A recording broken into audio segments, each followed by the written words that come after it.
to also welcome and acknowledge the non-human entities that occupy the same space as us, the trees, the mountains, the rivers, and the oceans. We acknowledge and greet them. This summit builds on the strong foundation that was laid last year by the Rock Group, together with African Circular Economy Network, ASEN, and SIB Kenya, Sustainable Inclusive Business. This year, we have expanded our vision. The Nature and Circularity Week is jointly organized by the Rock Group, ASEN, and Bergplaats Nature Reserve, together with SIB as well. We are also proud to host this event in collaboration with our partners. I will mention them if they're not on the screen. SIB, Bergplaats,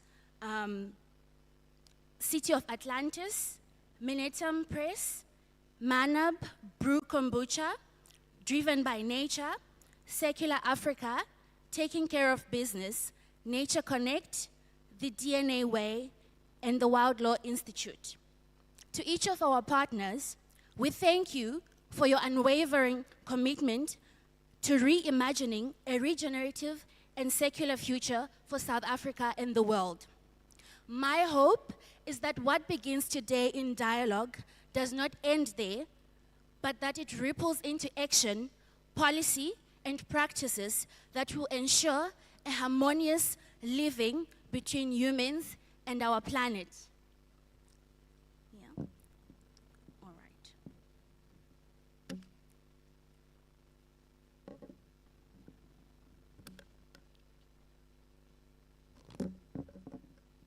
Yeah. Okay.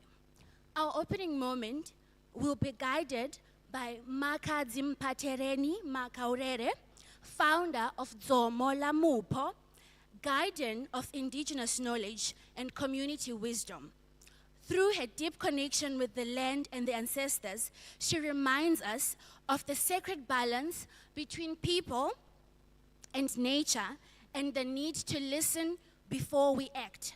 Please join me into welcoming Makadzi Mpatereni Makaurere.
everyone in this room to humbly request that we all sit down. In this sitting down, when we are going to connect with the unknown, unseen, untouched, unexplainable to its wholeness with our minds or our thought. Let's all let ourselves to be in a seed form. The seed, mbeu, tanga. Seed is silent. Seed is the deepest silent. In the silence of the seed germinates and grow. Whisper.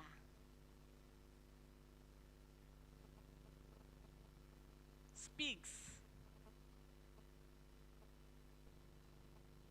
through the wind, the air.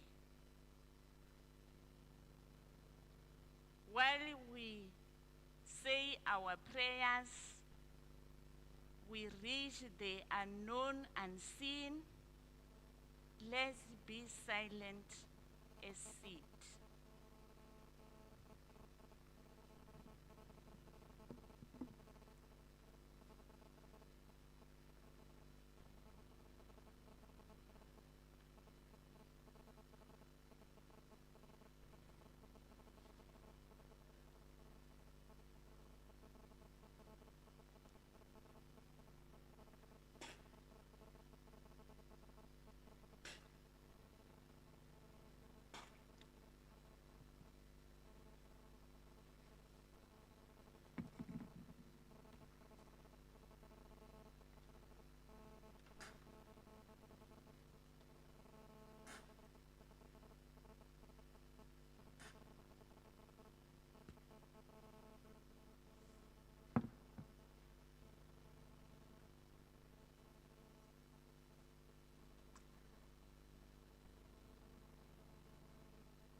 Zumia tonne damu. Venu ino rita uri rita hapa kelilinda. Ribana watuku. Dine mpatelini. Dine wana wawewe ni zumia tonne damu. Ribana watuku aridiwi chitu. Rito kanda nayo zawewe ngori ribana one ushabelo wa kwini. riya ro kuvhangana hafhanoni ro ita gogo ḽihulu eḽinoni nga vhuvha hashu fhedzi ri tshi bva kha luranga lunzhi lunzhi lwa dzi tshaka dzoṱhe dza ḽifhasi dzine a ri koni u dzi amba dzoṱhe nga madzina ndi ri longani zwanḓa maḓini ri thotholelwe ri rwiwe nga muya kha zwine ra khou lila ngazwo kha iḽi shango ngori vheiwe no kanda no ṱuwa fhedzi mimuya vheiwe i khou vhona hafha ndi vheni no ri kuvhanganyaho hafhanoni ri edza vheni zwe nani tshi dzhia fola na tota vheni vhakegulu ri pfeni ni ri tike a ri koni nga maanḓa ashu ngauri shango ḽi khou suthala khe ḽino sedza ri sema vheni ri vhuyani noṱhe nga mifhululu midzimu ya ṱhuni ya ḓamuni ni ri pfe ni ri khathutshele ni ri lamulele na lushaka lunoni lu ḓaho lu ḓo ya ngafhi arali maḓi muya madaka a si tsheo vheni ni ḓo dzula ngafhi ri vhana vhaṱuku ri lila zwililo zwashu ri tshi ri pfeni noṱhe kha dzi khuḓana dzoṱhe ndi amba na vheni dzinguluvhe dza luonde haningei hayani nṋe ndi ṅwana muṱuku kha lushaka lwa vheni fhedzi no ntakula na ndisa hafhanoni nṋe ndi ḓo vhidzelela vheni ndi tshi amba na vheni no ri vhudza uri fola khou na zwino ri khou swala khoyo a ri na maanḓa a ri na vhuṱali ho amba zwine zwa ri dina a ri na maanḓa a ri na vhuṱali ho guma kha zwine ra khou kuvhanganela zwone hafhanoni zwipfeni na vhange maḓini zwa ro thotholelwe na vhathu na ndina mupa mupa mupa mupa mupa mupa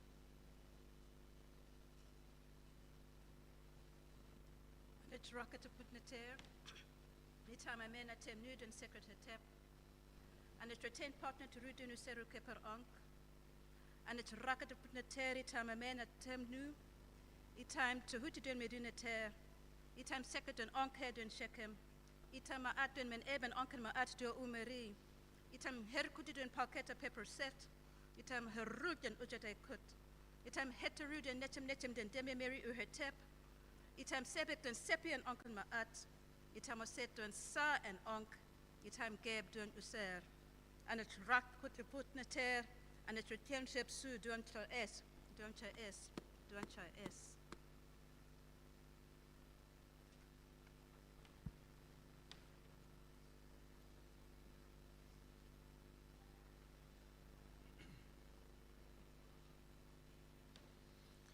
Ombur Boswa Tatsavitur Varenyam Bargo Devas Yadin Mahi Dyoyo Na Prachodaya Ombur Bhavaswaha Tatsavitur Varenyam Bargo Devas Yadin Mahi Dyoyo Na Prachodaya Ombur Bhavaswaha Tatsavitur Varenyam Bargo Devas Yadin Mahi Dyoyo Na Prachodaya.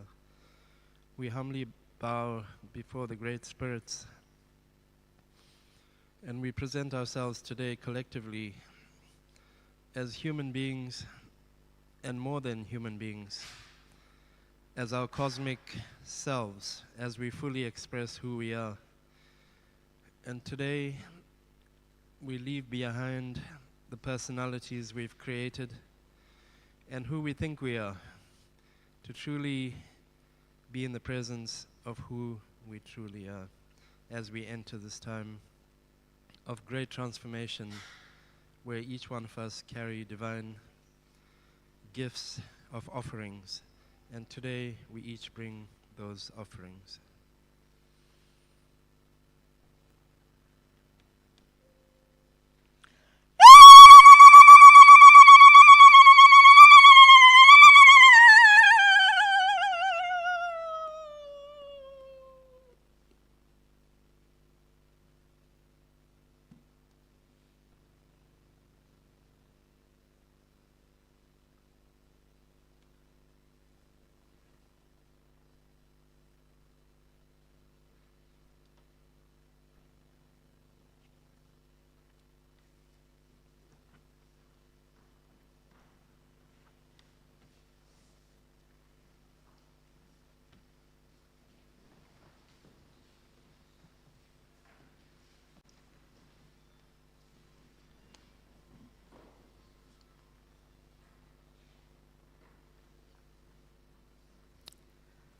Thank you very much, Makadzi, for grounding us and setting the tone for us.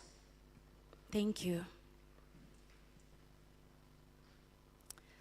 To carry the spirit forward, we have a special performance from the Sustainability Institute School. They have a choir with a special song for us, a reminder of why we do this work and who we are doing it for, who we are shaping the future for. Please join me in welcoming the Sustainability Institute Choir.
Place in your heart, and I know that it is love. And this place could be brighter than tomorrow. And if you really try, then there's no need to cry. In this place, there's no God or sorrow. There are ways to get there if you care enough for the living. Make a little space, make a better place. Heal the world, make it a better place. For you and for me and the entire human race. There are people dying. If you care enough for the living, make a better place for you and for me. If you want to know why, love a love that cannot lie. Love is strong, if it cares of joy or giving. To try, we shall see. In this bliss we cannot fail. Your dip, stop existing and start living. Then it feels that always love's enough for us growing. Make a better world. Make a better world. Heal the world. Make it a better place. For you and for me and the entire human race. There are people dying. If you care enough for the living, make a better place for you and for me. And the dreams we were conceived in will reveal a joyful face.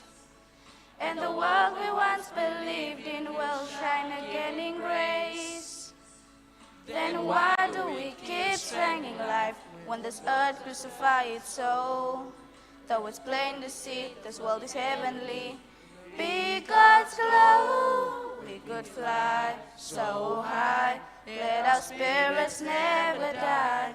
In my heart, I feel you all my brothers.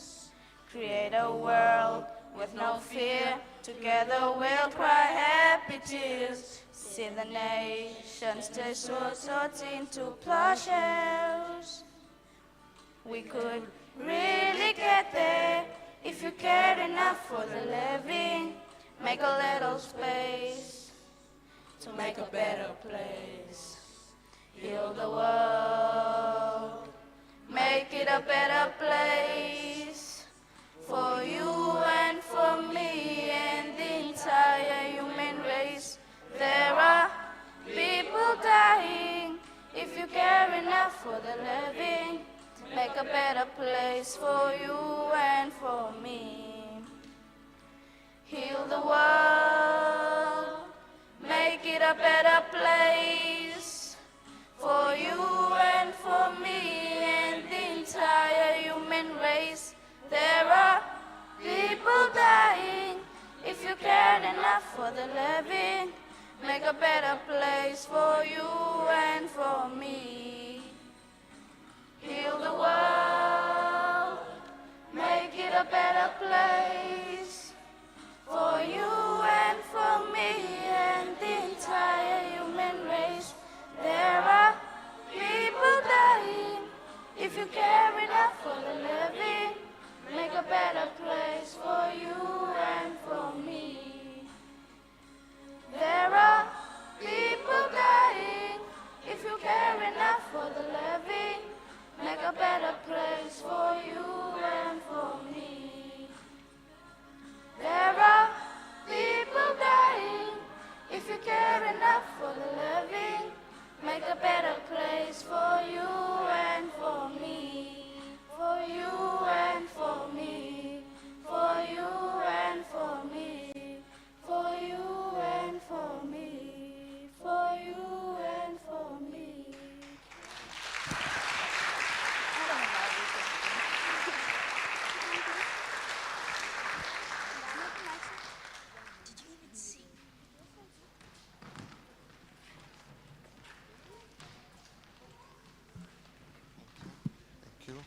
Thank you. Thank you. Oh, you got it. Thank you.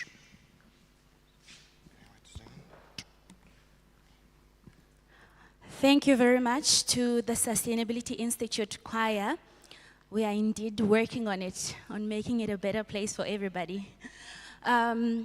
It's now my pleasure to welcome Vanessa van der Heijden, the director of the Sustainability Institute, whose leadership and vision continue to nurture spaces like this, where dialogue, learning, and action come together to shape a regenerative future. Please, let's welcome Vanessa.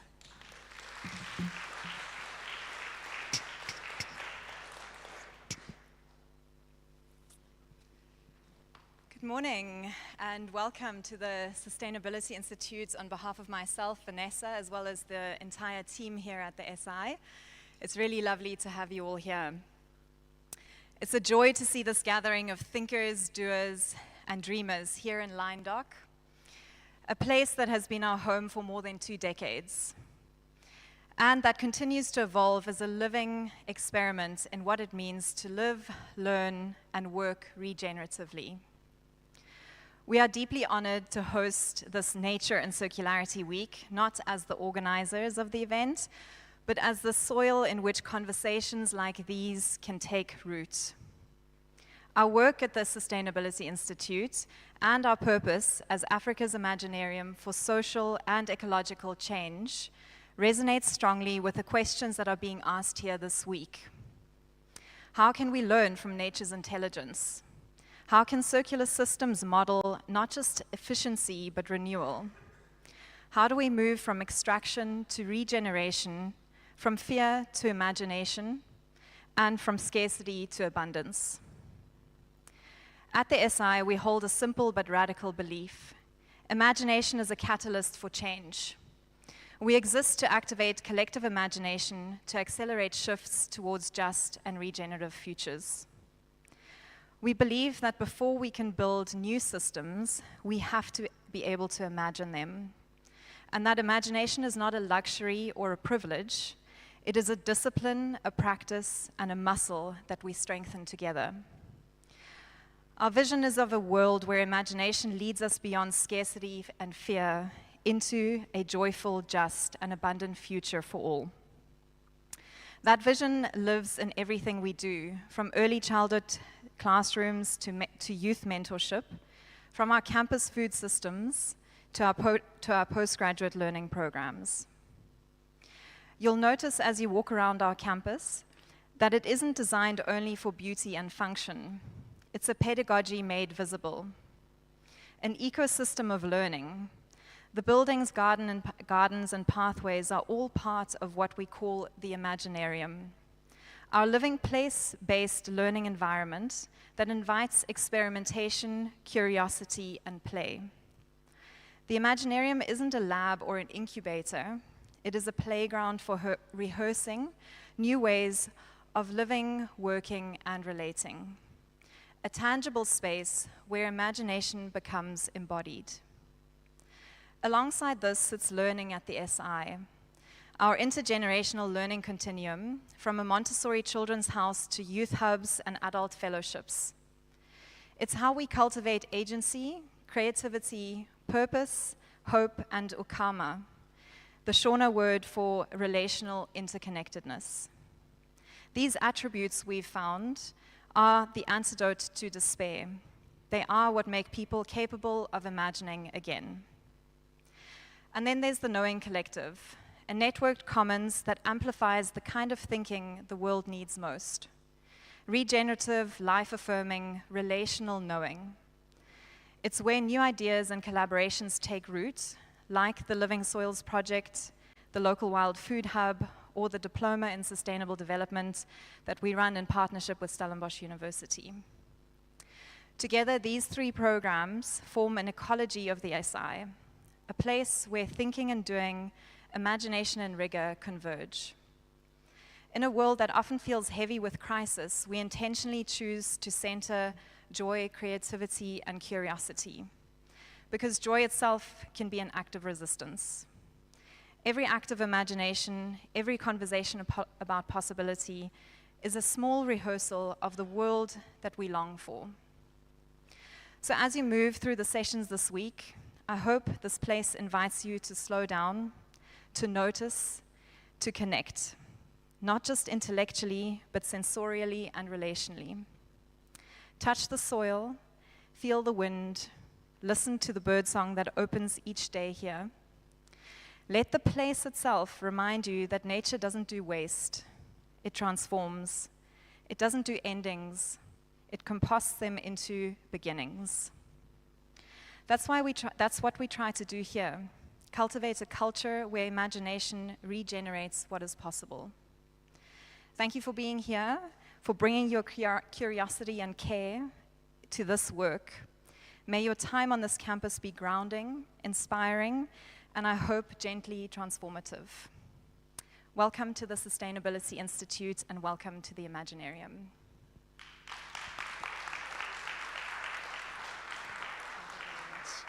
Thank you, Vanessa, for welcoming us to your home. Now that we feel at home, we now dig a little deeper. We now turn to Driven by Nature, a collective of young storytellers and change makers who connect people to the natural world through creative expression and lived experience. Their stories remind us that the call to care for the earth is also a call to rediscover ourselves. Let us turn to the screens as we watch Driven by Nature.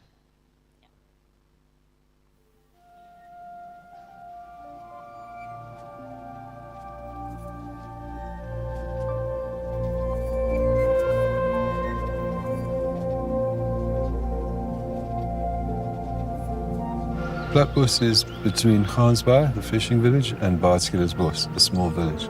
And we're not far from Cape Agulhas, so this is Africa's southernmost forest. We came here 20 years ago, and the forest was surrounded by highly flammable alien vegetation, which our primary task was to clear fire breaks around the edge of the forest to safeguard forest. Then within the forest there were areas that had been completely deforested and other areas that were in recovery. The areas in recovery require 200 years of us doing pretty much nothing, passively watching and guarding it while it recovers. Other areas require more active intervention, and that's where the reforestation program comes in, to re-establish the forest where it previously occurred on the landscape.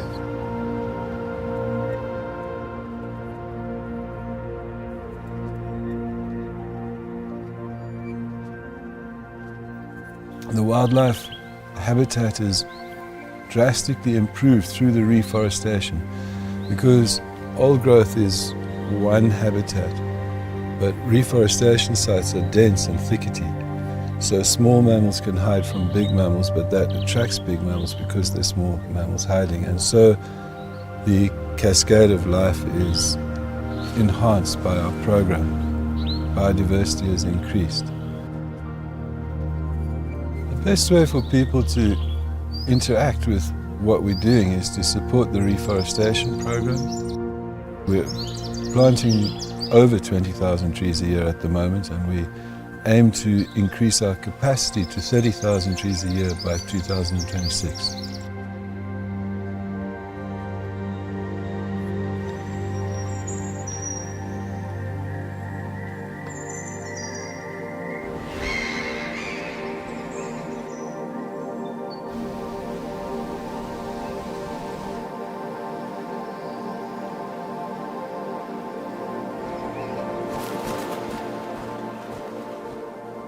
False Bay Nature Reserve is situated in the southern region of Cape Town. Being in the urban space, there is a lot of challenges pushing from those sides, but obviously we managed to work around that and come out successfully. Those challenges, they help us grow and then help us restructure and then manage our reserve properly. Imagine having a landfill site that is just on the boundary of the nature reserve. If it's windy, the papers that are coming there, they end up in the nature reserve.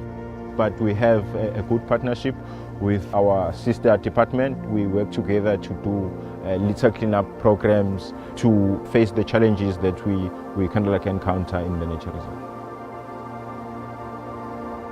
We are an important birding area, and we also a designated Ramsar site. So from a bird's point of view or bird's perspective, we are quite important. We do have hippos in the nature reserve. I've encountered more than 3 times now I've been encountered with them.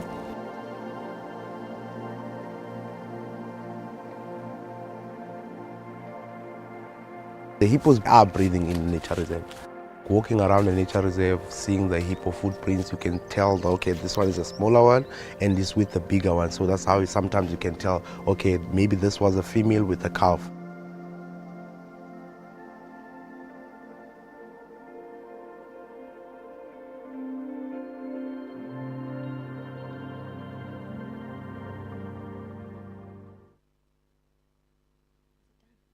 Okay, thank you, Driven by Nature. Thank you very much.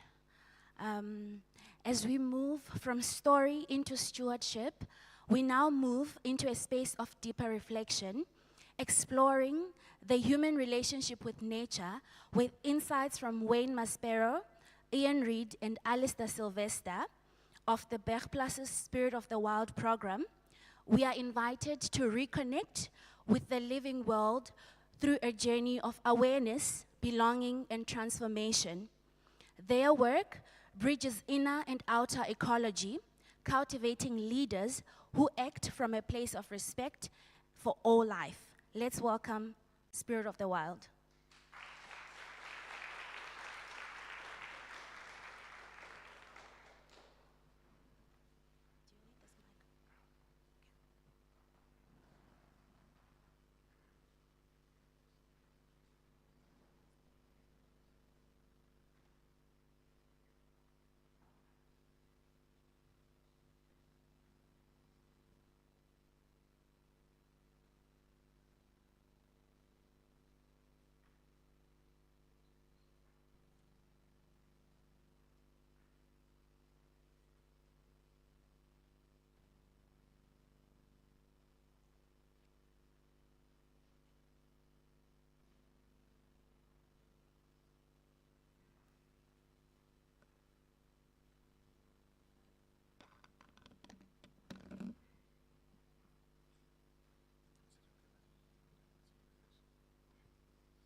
a sudden I have the sniffles. So. Working?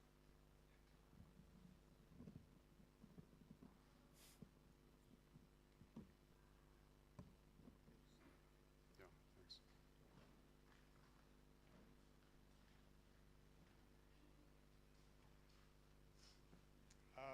Yeah, good morning. A good friend of mine taught me over the years that when your heart feels like it's going to beat out of your chest and your legs are shaking a bit, that's a sign your body's telling you to stand up and to speak your truth, to speak from the heart. So I blame all of this on Ian.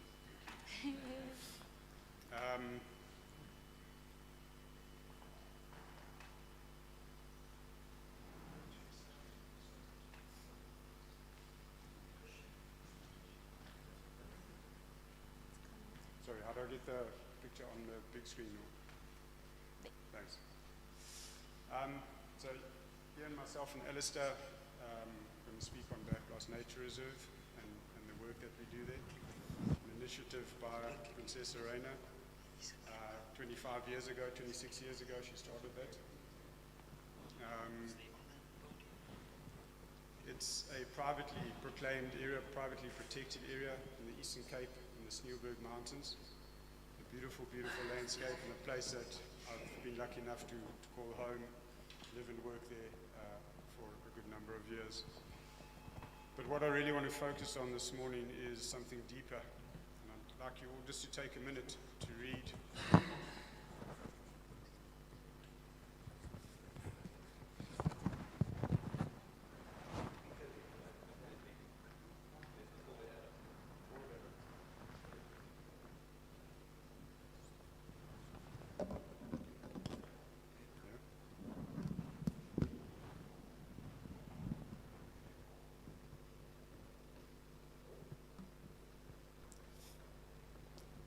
I'm sure you can't tell this is my first time at a conference, but otherwise going well.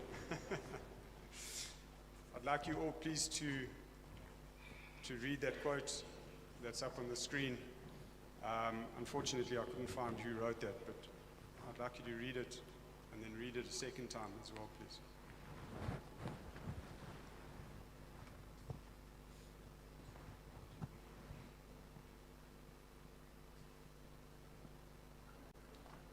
What I love about that quote it really did something to me, that those first few words, to walk upon soil, and I think that's such a privilege and such a necessity to walk in nature and to walk on soil that recognizes ceremony, grief, and magic. And it's something that we need in our lives. We need daily in our lives. And we need to be in that space to allow ourselves to really connect with our own inner nature and to feel the soul and the spirit of that land. And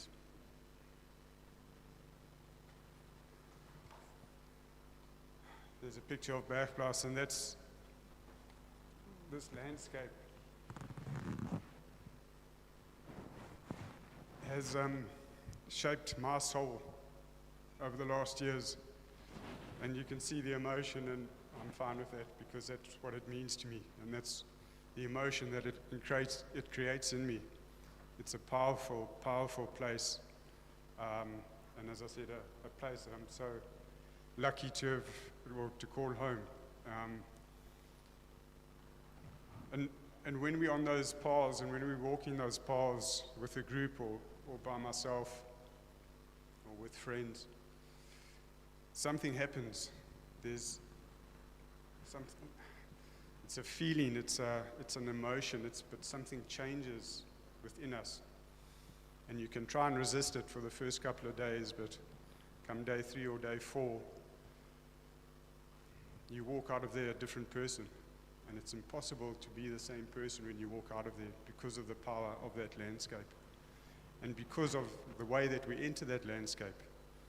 So to enter it in a very conscious, uncomplicated way with a pure intention allows us to connect on a very, very deep level.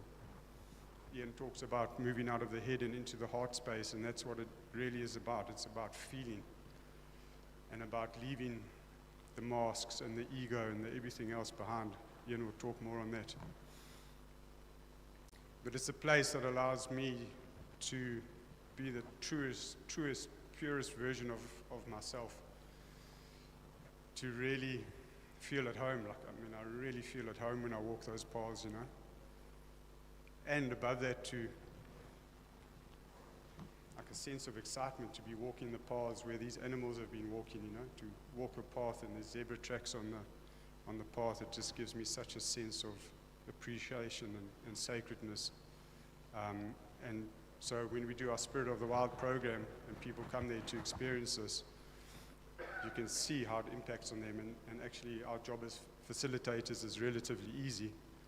And we're able to step out of that space and let the landscape and let nature do most of the facilitation and the healing.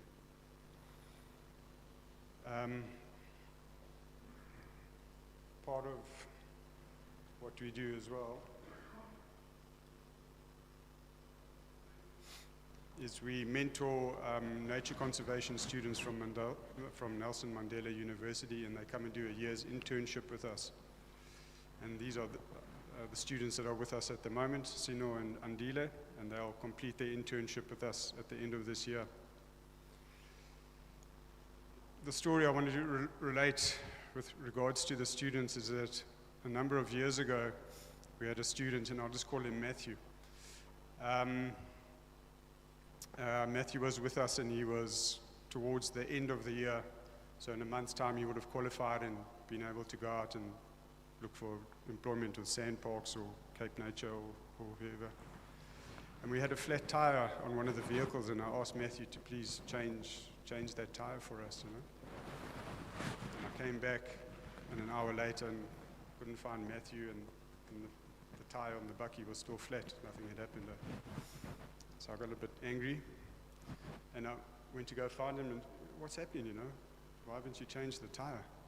And he says, no, I can't. And I looked at him, and I was, you know, how's this going to reflect on me as a mentor and manager? You going out in 2 months' time for permanent employment, and you can't change a tire. You know, you could be running a section in Kruger National Park in 2 months' time. So it was me and my ego, and how's this going to reflect on me, and how's this going to reflect on Bergplaats?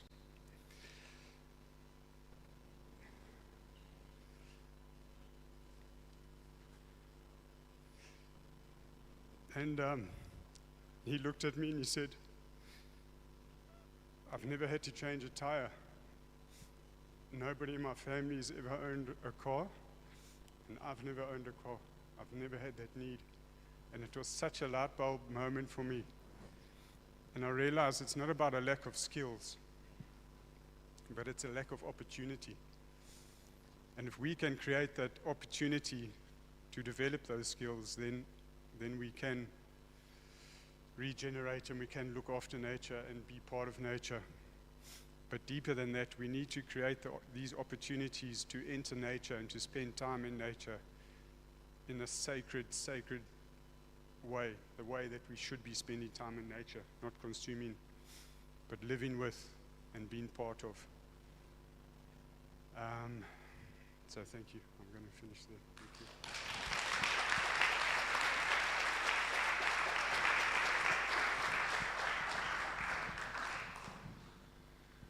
Good morning, everyone. My name's Ian. I'm a wilderness guide. I have the enormous privilege of taking people out to sit on the earth and sit with spirit, sit with humanity, and really feel what is our connection. How do we live and breathe with the earth, with the whole, with everything, with the interconnectedness and the oneness of all life? That's my job, to take people out of their comfort zone, to go and sit on this earth, this beautiful planet of ours. Irena and Alfrika have decided to take me out of my comfort zone and bring me into this room to speak to you all. But I really thank you for having us here and allowing us to speak. When we take people out, we go through sort of 3 phases. We go through a severance phase, a cutting away. We cut them from this world, this illusionary world, this world that they live in. We cut them away from that. We take away their cell phones, their computers, all the eyes, the iPhones, the iPods. We strip them of all the trappings of civilization, and we bring them to the point, to the threshold of civilization and wilderness. And we honor that time. We take time to ceremonialize and ritualize a crossing over from the profane into the sacred, from structure into anti-structure, from 10,000 years of knowledge into 4.5 billion years of wisdom. And we allow people to feel what that's like. It's something that we've lost, but it's something that sits deeply inside us. It's a natural thing. We are that thing. So we allow people to experience that crossing and honor and ceremonialize that crossing. Then we step into the threshold phase, into the wilderness, into wild space, and we take them on this journey where they sit and experience and lament and cry and pray and laugh for vision, for understanding, for who they really are. Then we, after sort of 4 or 5 days, sometimes 15 days of that, we again hit that threshold phase, and we bring them back and we reintegrate them back into this world. And that feeling, that connection, the power that they find out there, how do they bring that back? And out of all those 3 phases, the hardest part of that journey is that last reintegration phase. How do we bring this deep knowing, this wisdom that we have, how do we bring that back to this world? And that's something that we really need to focus on. We really need to find ways to bring people back into this world with that understanding. We sort of go through 5 S's, I think is the best way to describe it. We go through simplicity. Like I said, we strip them of all the trappings of civilization and we bring them out. We go into silence. Silence, everything is said in silence, I think. Silence speaks louder than words, and people understand that, they feel that, they connect to that. And that's when and the biggest job that we have is to get ourselves out of the way and allow this direct experience with earth, with spirit, with place. So that we bring them into silence. From the silence, you'll see their senses open up. They start to see, they start to hear, they start to listen, they start to smell, taste, everything changes. And with that, the sixth sense, the intuition, the intuitive knowing, the deeper wisdom. And I promise you, this is about 3 or 4 days, people sink into this place.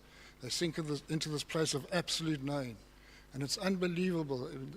I've done this for 35 years, and I can't explain to you how much this means to me to see this and feel this and be a part of this experience.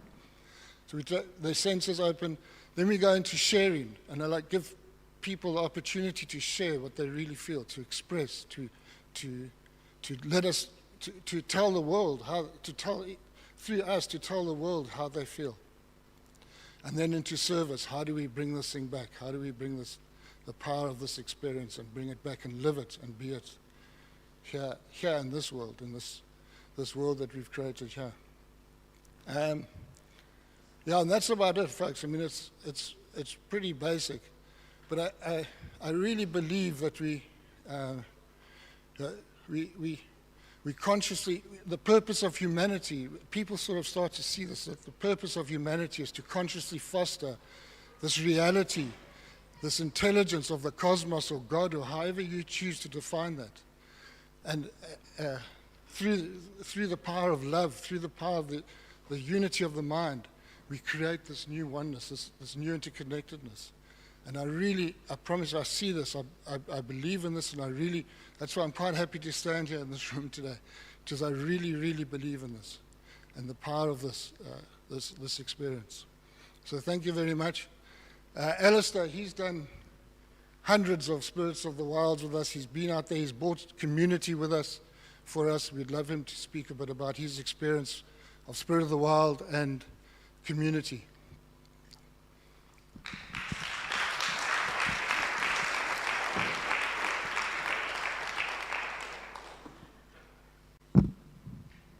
I think if Eskom need energy, they should come to this conference right now, because there is an energy field hanging in this wall that can change this world.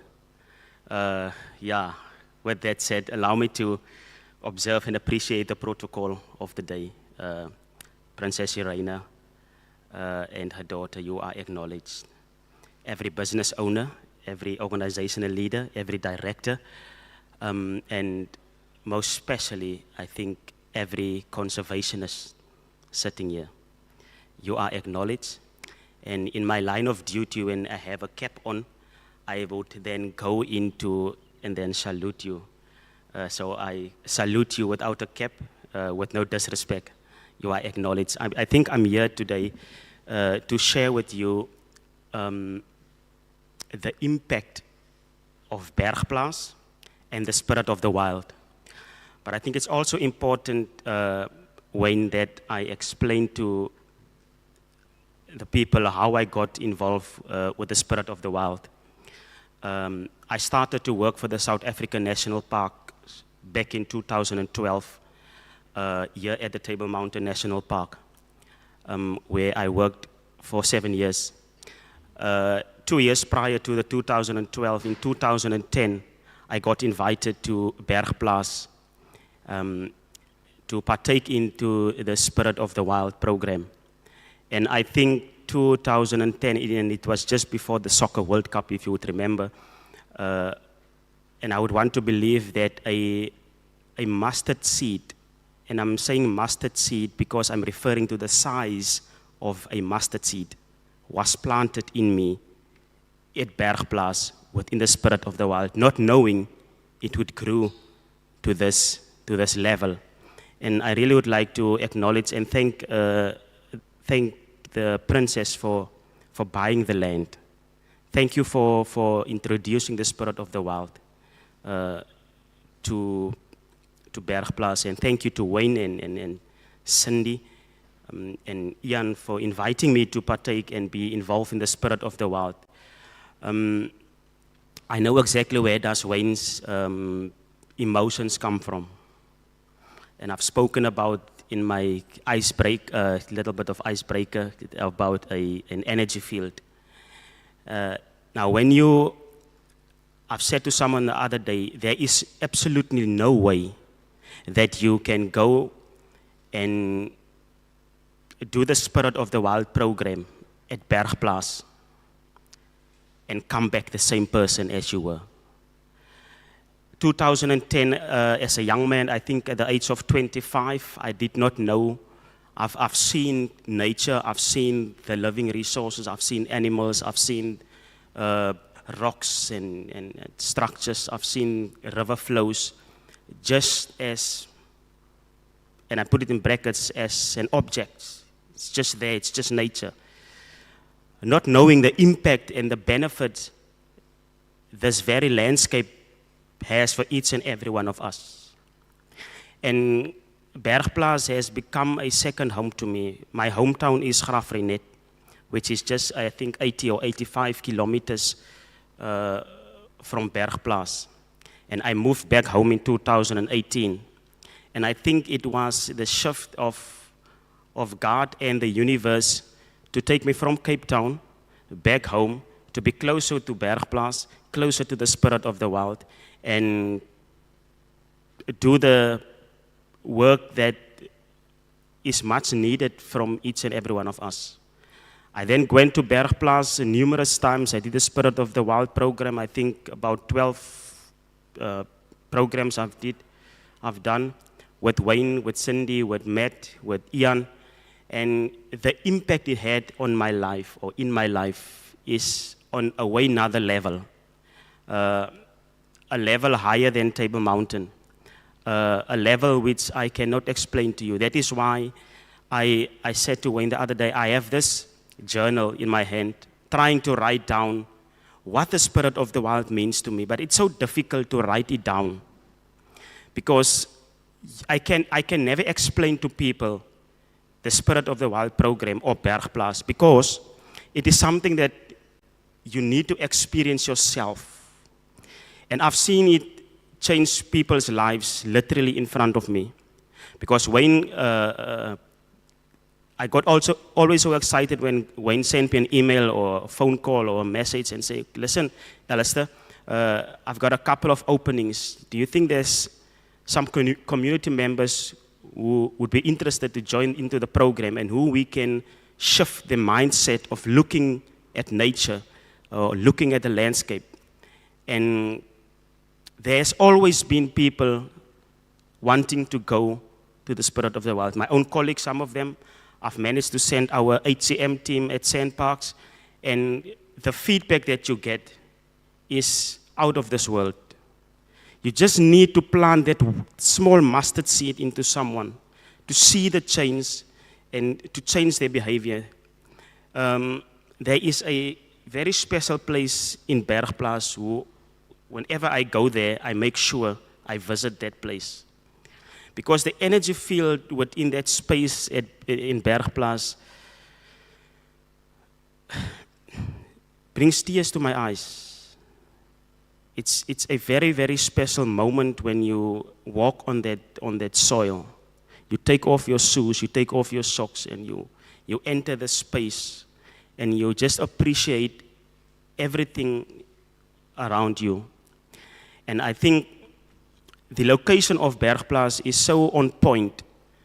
You are so isolated from this world of technology and all this busy lifestyle out here, which doesn't really mean anything to us because it is, yes, we need it, but there's more to this technology. And I'm saying to some of my colleagues, you know what? There's more to nature than what you just see it through the naked eye. Get involved. Programs like the Spirit of the Wild should reach each and every person out there. 2 years ago, I had a chance to take it to a whole nother level with Ian and I think with Matt at the time, where we did the Spirit of the Wild on a trail. And we slept out in field, we slept out in the mountains for a couple of days. At the time, I was in the worst state of my life. Earlier this year, almost exactly the same time, I did the trail again. And it was just confirmation when I did the trail earlier this year. And I could see the shift in my life. The Spirit of the Wild literally changed my life. Literally changed my life. I got hospitalized once. I was in a hospital telling people about the Spirit of the Wild program. I told doctors and psychiatrists and all these social workers, I told them about Spirit of the Wild. I said to them, you should try this. I acknowledge the work that you are doing, but there's something deeper that can even change your life out there. And I've learned through the Spirit of the Wild in my closing remarks that it's so important for us as conservationists to live the change that we want to see and to be the change then to want to see. And it is our responsibility to go out there and plant the seed in every person's life out there. This world can be a much better place if we look at nature, not just as trees growing, animals running around, rock structures being there. Let's go out there and plant the seed. Once again, Princess Irina, thank you very much for buying the land. Thank you for introducing the Spirit of the Wild. And to every business leader, business owner, every director, organizational leader, may you guys grow from strength to strength. Please do not give up by doing good. Please do not give up contributing to this earth, to this planet. I think this planet needs us now more than any time else or any time ever. Like I said, if Eskom want energy, they should come to this wall right now, running in here and grab this energy field and change this world. Thank you very much.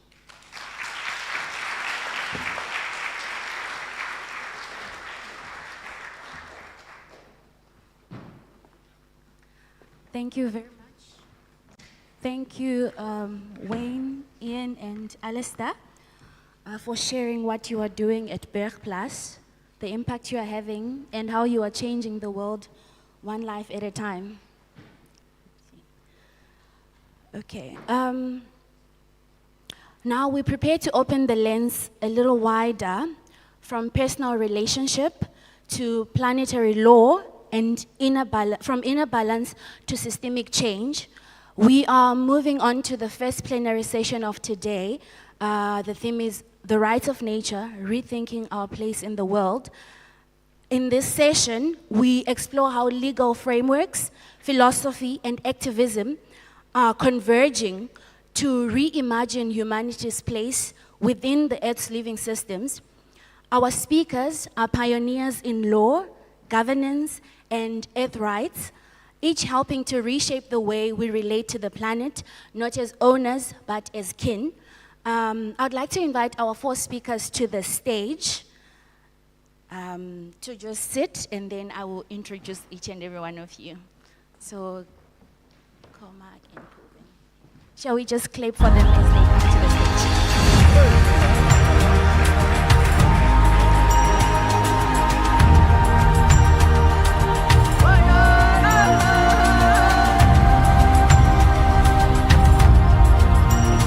So each of our speakers, they bring a unique perspective to this conversation, and I will introduce them one by one before they share their reflections. We are going to start with Jessica Den Otter.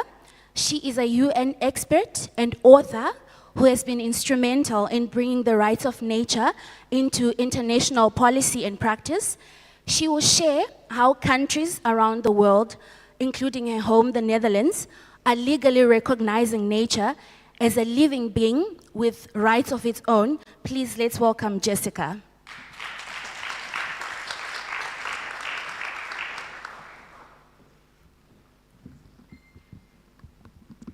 Thank you very much. I will try to get this loose, because I like unconventional approaches. So before we dive into the rights of nature, I would like to ask you if you are able to stand up.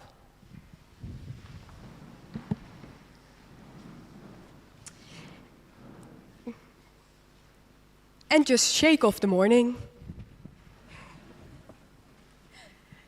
And if you feel ready, you can sit down again.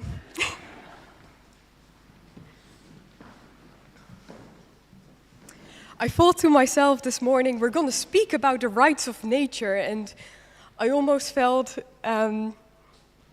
hesitant, because law is such a human construct, and we are changing something here that is bigger than just us humans. So I wanted to start unconventionally. Before I get started with an introduction on the rights of nature, whom amongst you had heard of the rights of nature before you got to this conference? You can put up your hands. Whoa, that's actually quite a lot. Great. Well, I hope all of us will be sharing something new with you then. The rights of nature. Could I please have my slides? Thank you very much. Unless the other speakers, I did try to learn this by heart, so I might need my slides a little bit to guide me. Thank you very much, Esther, for the warm introduction. Thank you to my fellow speakers. Thank you to the organization and your beautiful country. I've had such a warm welcome, and it's a huge pleasure and honor to be here today. I've got 15 minutes, and I'll be sharing sort of a global perspective and a little bit about the work that we do in the Netherlands. So I want to take you back. Does this work as well? Okay, perfect. I want to take you back to 1972. I wasn't born by long, but in 1972, Christopher Stone, amongst others like Cormac, like Thomas Berry, laid the foundations, the groundwork for the rights of nature, which younger and new generations like myself are building upon.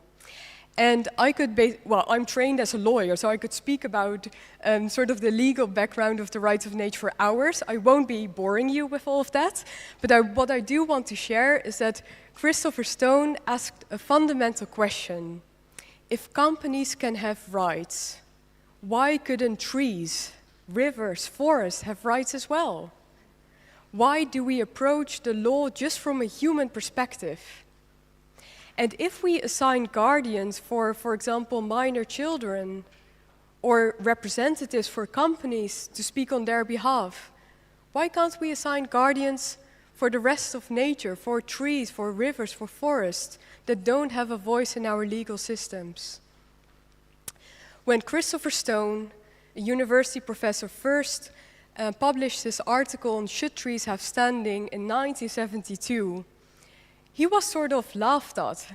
You know, people thought it was a ridiculous idea to give nature rights. And I remember one of my favorite poems says something amongst the lines of, should I be standing underneath my neighbor's tree if all its leaves are falling on me? Can I then sue that tree?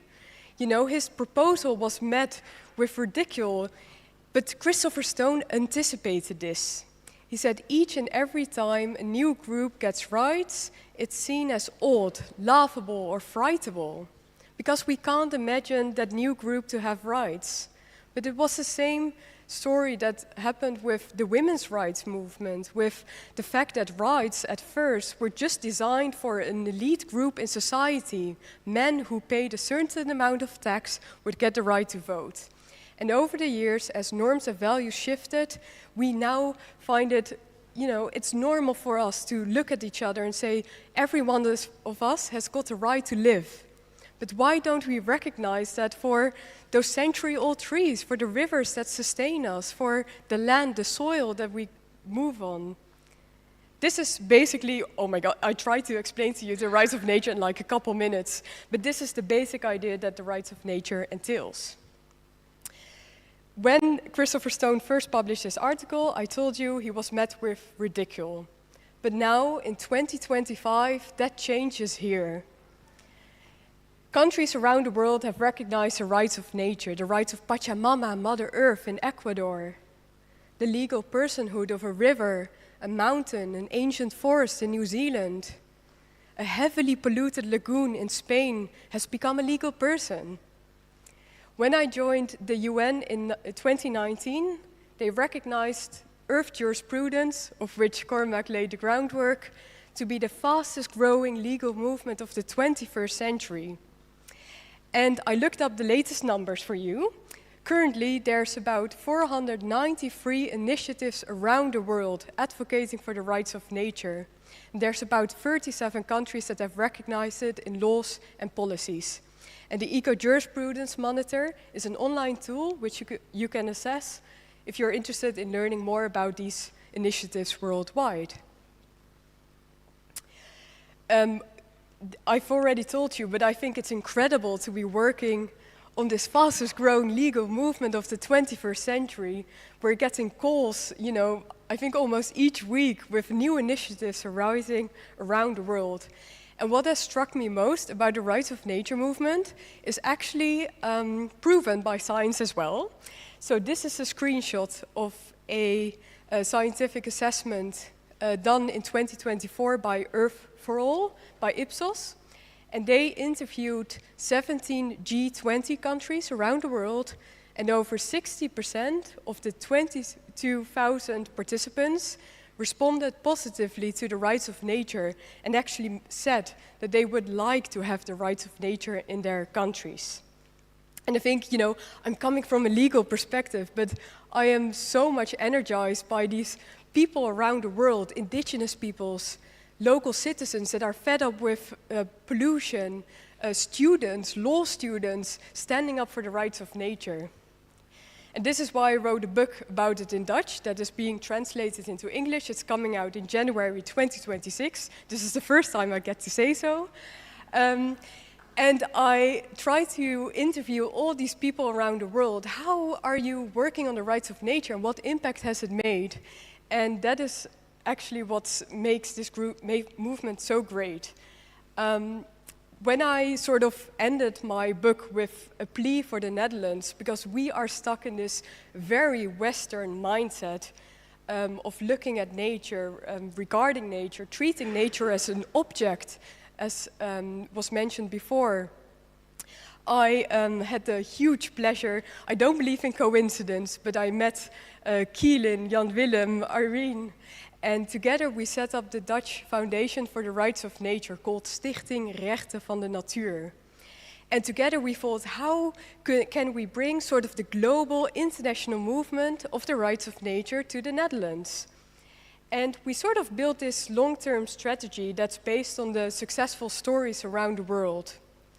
We work with 3 pillars, the first pillar being the movement building, so getting as many people excited about the rights of nature as we are to become part of a citizens movement so that we can go to our politicians and tell them this is a grassroots movement coming from the ground up. We are mobilizing municipalities, provinces, national politicians into seeing how we can apply the rights of nature on a local, regional and national level. And of course, this is the boring part, we are doing legal research into how this is being done. And I want to share some of my lessons and activities that we do with you to show you how we try to bring this about. I think first of all, the most important sort of product that we created when we first established the foundation is this interactive map of the Netherlands that documents all of the initiatives in the Netherlands from the southern part for River Meuse all the way up to the northern part of the Netherlands, the Wadden Sea, a really important ecosystem in Western Europe. And by combining all these initiatives into one interactive map, we are able to say to our politicians, this is a grassroots movement and it's popping up all over our country. To support that growing sort of citizens movement, we are organizing an annual day of the rights of nature. And this is an interesting day because we bring together politicians, citizens, students, lawyers, all coming together to speak about the rights of nature and, sort of not only networking, but also seeing how we can combine forces. And this has proven very useful and effective because people need to see each other, like we are seeing each other today here to create actual change. Another thing that we have developed, and this is in Dutch, I'll try to translate, is we sort of had a lot of citizens coming up to us and asking us, how can we also stand up for the rights of nature? I'm not a lawyer, I'm not a politician, I have no clue how the rights of nature work, but can I speak up for the forest in my neighborhood? Can I speak up for the river that crosses my land? And we developed a guide, in Dutch called a wegwijzer, which basically sets out an action plan. And that action plan actually entails 5 concrete steps, how citizens can step up to their local politicians or their municipalities and ask them about the rights of nature. And we have even included exemplary letters and emails so we can make it citizens as easily as possible to sort of stand up for the rights of nature as well. And what I think is most important about all of our work is we're not doing it alone. So we've got our legal experts and our lawyers and we're creating this guide, but we are doing it together. So when we finished our first concept, we actually invited the citizens movement to come sit with us and give us feedback on our first product. And this is a photo of our session, and I think this goes to show doing it together and being open source, sharing all of the information you've got, is what's going to help people to manifest that seed that was spoken about earlier, just now. Can I have my next slide, please? Thank you. In regard to the second pillar, our mobilization part, I want to share one of our latest campaigns, and I think this is great. So we got a call. Apparently, the mayor of Paris had decided to make the Seine River in Paris a citizen, an honorary citizen. Because who are citizens of a city? Is it just humans, or is it other natural beings as well? And when she proposed this, she also proposed to create a legal personhood for this river. So we had gotten that call, and I got on a call with my team, and I said, what are you doing the next evenings and weekends? Because we need to do this as well. So within a week's time, we had written a letter to our mayor of Amsterdam to ask for the legal personhood and citizenhood of the Amstel River, a big river in our city that has actually given our city its name. And we spoke in front of media as well to propose this idea of the Amstel River becoming a legal person as well. So we are currently having discussions, and we are being invited to the table to propose all of this. But I think this just goes to show that I told you it's happening all really fast. We are getting these calls, and we're all hyped up, and we're creating campaigns within a couple of weeks' time. And I think this is the energy that the rights of nature brings, and it's really great to be working on this. And lastly, I think this is mostly interesting for the sort of the jurists amongst us. Cormac will find this interesting, but we researched how would we apply the rights of nature in Dutch law. Because what we see happening around the world is, Ecuador, for example, has the rights of nature in its constitution. There's legal personhood of natural, of rivers, forests, mountains. There's all sorts of different ways of applying the rights of nature. So we got together with a group of lawyers, and we researched how could we actually apply this in the Netherlands. And we came up with 14 options, which we are sort of presenting to our politicians as well, to say, there's more ways of looking at the rights of nature than just speaking about the legal personhood. So this is the last pillar that we are working on. I want to end off with one concrete example of, the reason why I'm being able to sleep at night. And this is a small municipality in the southern part of the Netherlands, and they adopted the first rights of nature motion in 2023 on a local level. And it's funny because I'd been working on it for 2 years, and finally in 2023 the motion was adopted. And this motion basically says that the municipality will investigate how the rights of nature could be applied on a local level, and how a guardian for nature could be assigned to speak in all municipal decision-making processes. And what happens when you adopt a motion? You've got to report back. And in one of the first reports that this council made, is that they said, even though we're still researching how to apply the rights of nature within our municipality, we have actually taken the first step.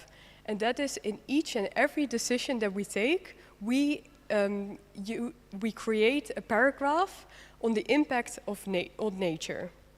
So regardless of what the municipality council will be discussing, whether it's finances, housing, doesn't matter the topic, it will always have this paragraph which highlights how nature is impacted as a stakeholder. And this, to me, shows the paradigm shift that, rights of nature is really about. It's not just a legal tool. It's not a silver bullet for the environmental crisis. It's a first step that we can apply within our human systems to look at other beings and recognize their voice as much as we do ours. I want to end off with my last slide, if that's possible.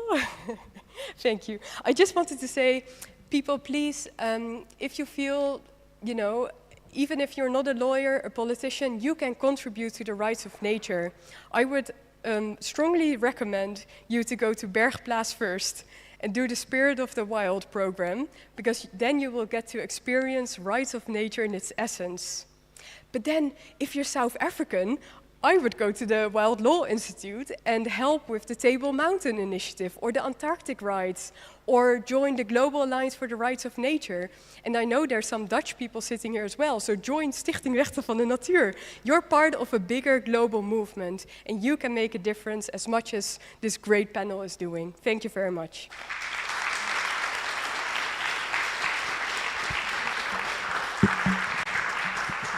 Thank you.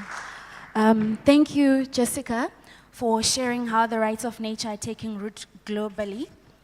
Now we turn to a perspective that is closer to home. Our next speaker, Professor Melanie, from the University of Cape Town, is a leading scholar on environmental and constitutional law. Her work explores the tension between interconnection and othering asking how our legal systems can evolve to reflect unity between human and non-human life. You're welcome to the stage.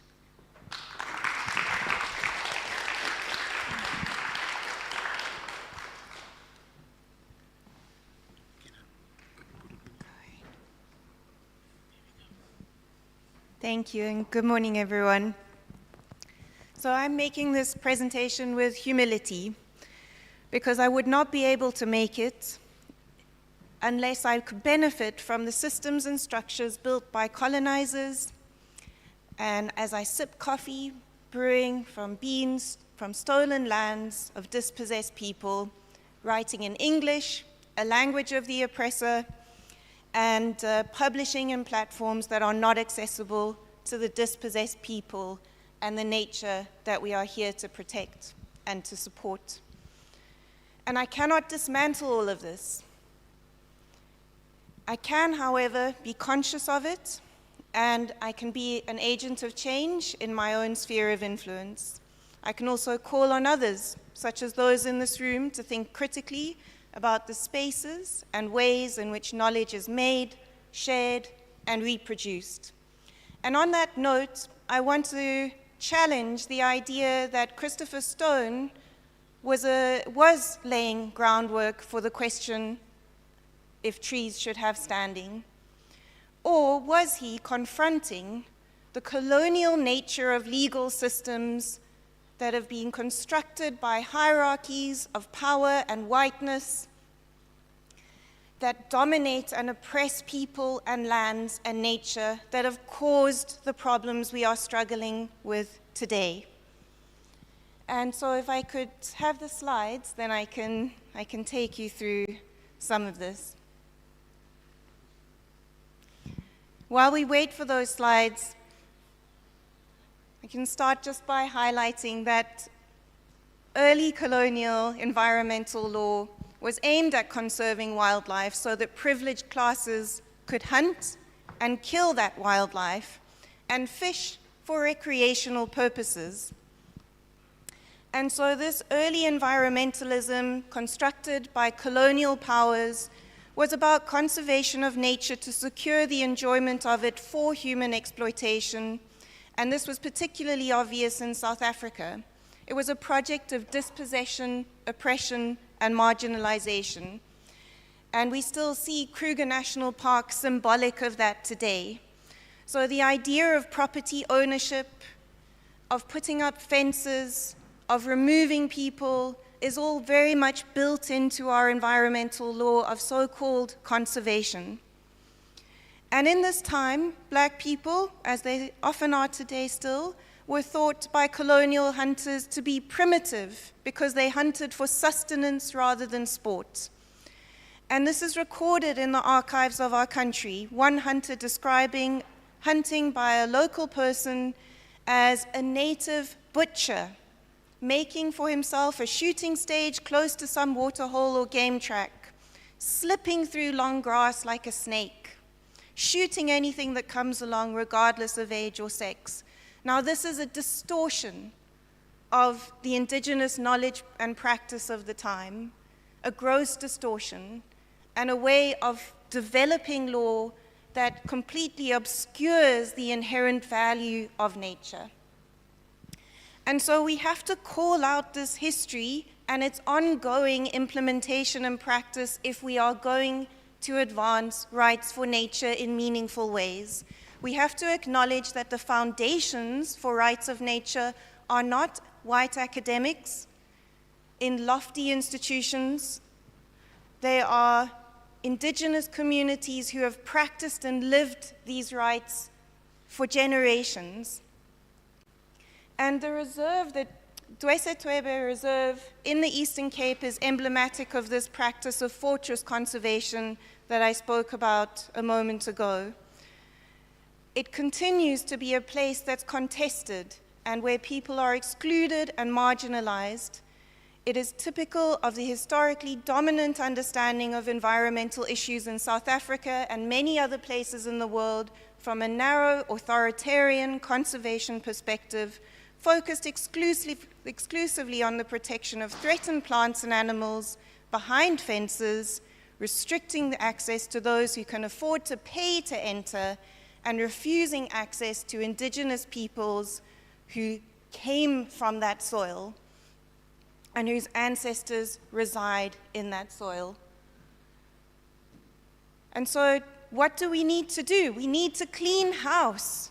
As uncomfortable as it is, we need to look at our systems and structures and the ways in which we uphold them in the small ways through our internal biases that we're not even really thinking about, and we need to clean house. And of course, this is because coloniality didn't just enforce the theft of land from people, but it also changed the story of nature for especially colonized Western people. And all of us, to some degree, are suffering from that plight. And so what we need to then reflect on is the ways in which we are fundamentally coupled to nature, that we don't exist in separate systems, but that we exist in a single socio-ecological system. And this is the indigenous wisdom that we have been able to learn from, thanks to people like Mpateleni and Sinagugu who sit here, who I especially want to acknowledge.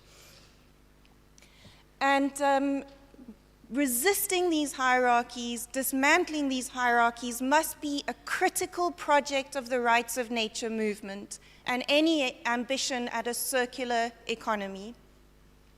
Because for too long, laws have largely overlooked the idea of socio-ecological systems being intertwined. And one example, of course, is our reliance on plastics. We can't drink water anymore from rivers and lakes. Why? Because we've viewed ourselves as separate from these rivers and lakes and polluted them to the point that drinking from them makes us sick. And the consequence of this is, of course, that animals suffer, the earth suffers, we create waste, and we fundamentally need to change. This is a picture of a dump not far from here. Human waste. We are the only species on Earth whose waste does not get dealt with properly by nature. And these are the consequences for animals, that animals are literally choking to death because of the way in which we create waste and the ways in which our law facilitates these patterns. And ultimately, these patterns that our law has fostered and created are destroying our brains, as plastic is now found in human brains and will ultimately affect our cognitive functioning. So what needs to happen? Something has got to give, in the words of Camilla Cabello. Is something giving? Is there hope for change? So now that I've fundamentally depressed you, should the law be responsive to this problem, and can it be? Well, there are signs of hope, and the previous speaker highlighted some of those signs of hope at the global level. In South Africa, we have a really important judgment from our constitutional court that has highlighted that we can shift in our hierarchical, oppressive, colonial way of understanding the law. And this was in the case of the NSPCA that sought to challenge laws preventing the NSPCA from protecting animals through private prosecutions.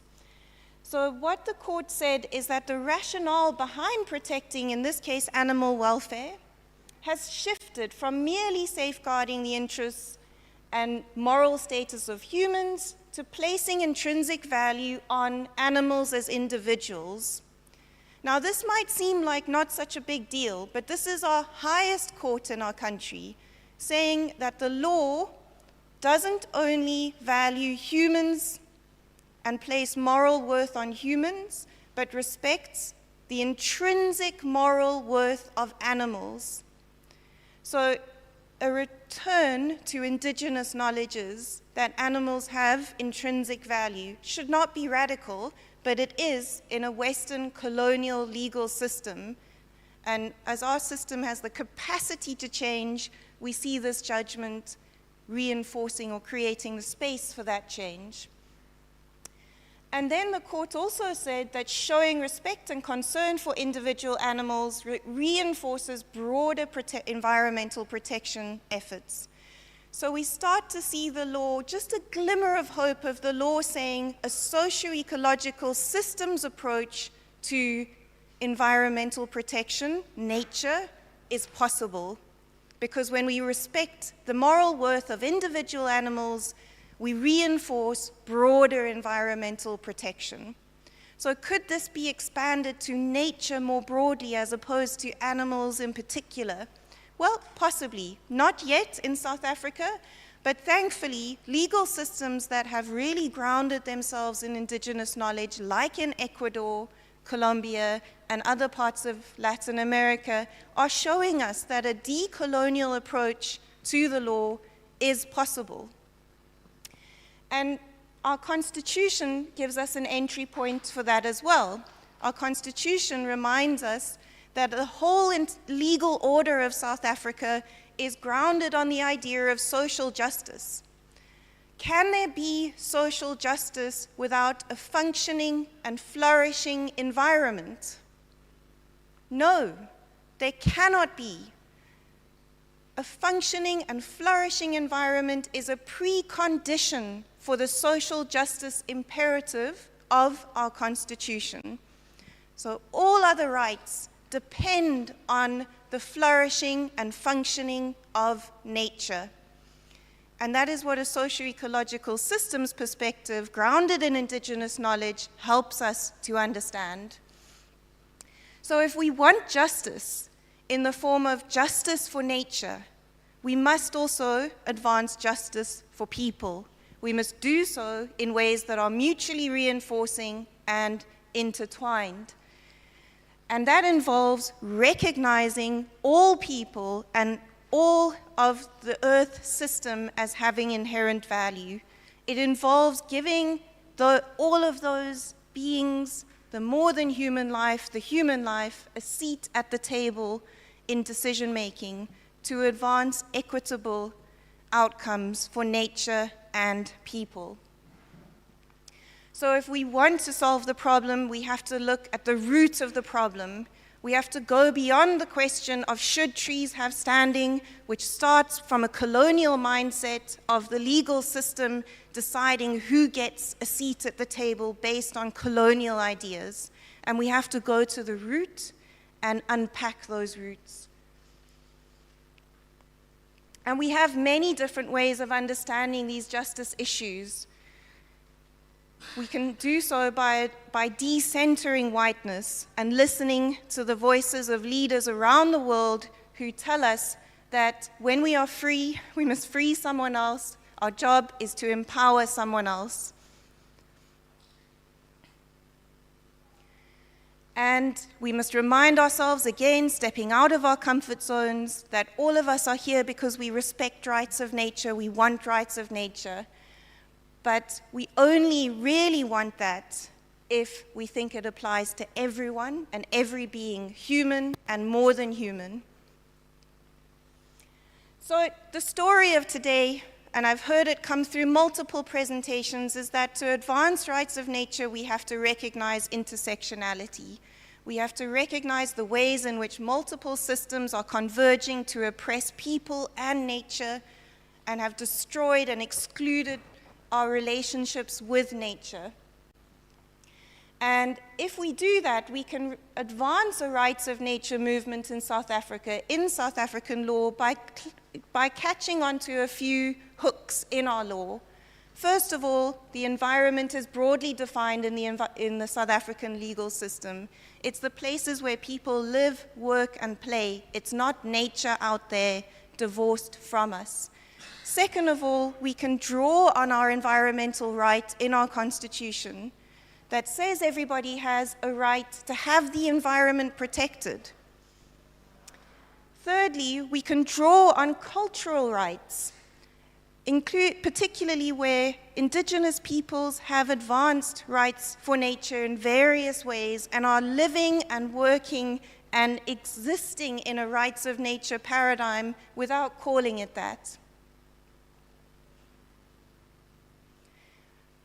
Fourthly, we can draw on relevant and useful environmental principles like the precautionary principle and public trusteeship to advance ideas that support rights of nature. And lastly, as I mentioned, animals have been recognized as having inherent value, and this logic could be extended through clever legal arguments to nature more broadly. And we're not alone in wanting to do this in South Africa. We can draw on lessons from the African human rights system, including the African Commission on Human and People's Rights. So we see in cases about indigenous people that the Commission has taken the view that the ancestral guardians of the land in an area they were going to be dispossessed from in pursuit of so-called conservation, those guardians were best equipped to maintain the delicate ecosystem of that land, and their alienation from the land threatened their cultural survival, but also the survival of the land. So we see that courts around the continent, not just in South Africa, are advancing ways to promote rights of nature. We also see that how the Commission advances in that case, protected areas must be developed by respecting the rights of indigenous peoples and their values. Another case about the Ogiek community adopts a similar approach.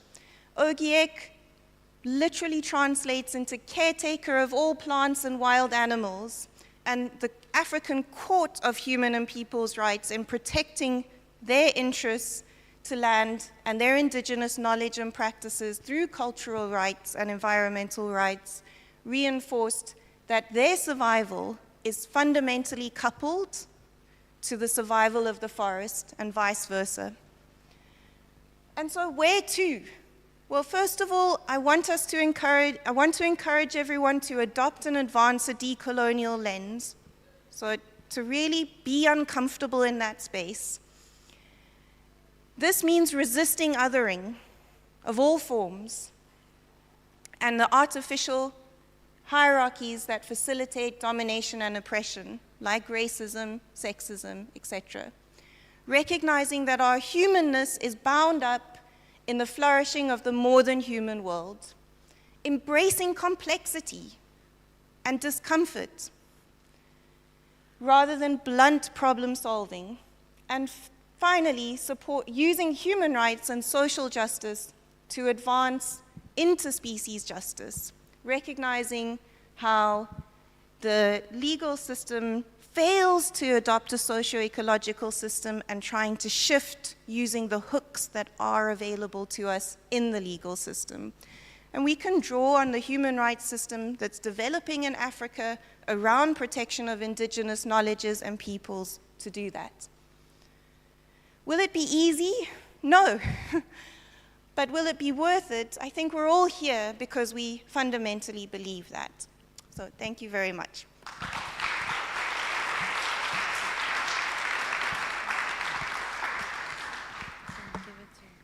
Thank you very much, Professor Melanie. So building on that vision, we are going to welcome Cormac Cullinan, who is a pioneering environmental lawyer, author, and founder of Cullinan and Associates. His groundbreaking work in earth jurisprudence redefines law as a tool for harmony between humans and the planet.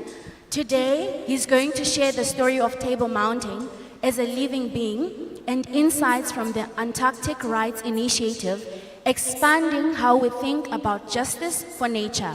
Cormac, you're welcome.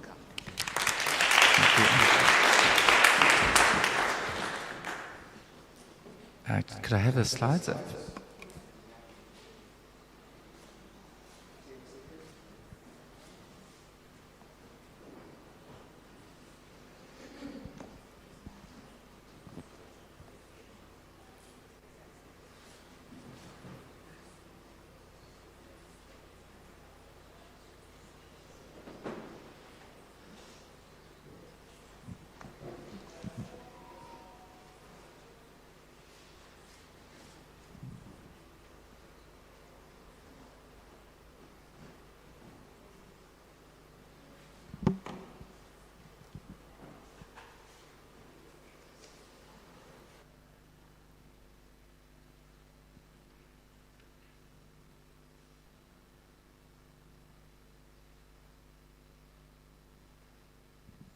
Okay, it's not the first slide, but let's start there. Thanks very much. I'm going to cover quite a bit of ground, so I won't read everything on the slides. I hope you are able to read them. But essentially, I'm going to cover these 5 points. The necessity for transformative societal change, harmonious coexistence within nature, what we mean by earth jurisprudence and rights of nature, but particularly how we can use them to achieve that transformative social change. And then I'm going to give a couple of examples of it in action, looking at Antarctica and Table Mountain. And then I'm going to end up talking about Bergplaats, which you've heard about already, as a way of pioneering rights of nature without changing the law. So essentially, as you'll see from that slide, really, unless we can change our societies so that we stop or dramatically weaken the drivers of ecological destruction from the dominant cultures, we're not going to have a future. So obviously there are lots of symptoms and problems. I'm not going to spend much time on them because I think the people in this room are very well educated. But just to sum it up, we're in the 6th period of mass extinction.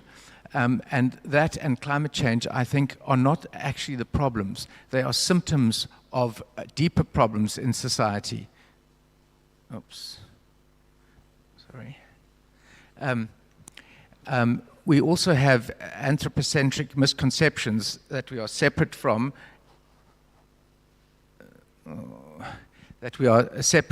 and superior to nature. We've got an addiction to GDP growth. And we've got legal and economic systems that are designed to facilitate the exploitation of nature. In other words, it's not an accident that we over-exploit nature. That's how the system is supposed to work. Essentially, we're a bit like these caterpillars. You start off and it all goes well and you gobble up the leaf, but sooner or later you run out of leaf.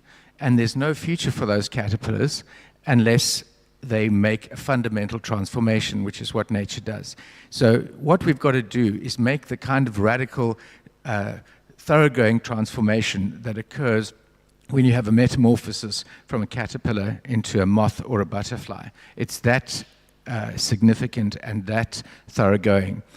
The second point then is to look at harmonious coexistence in nature.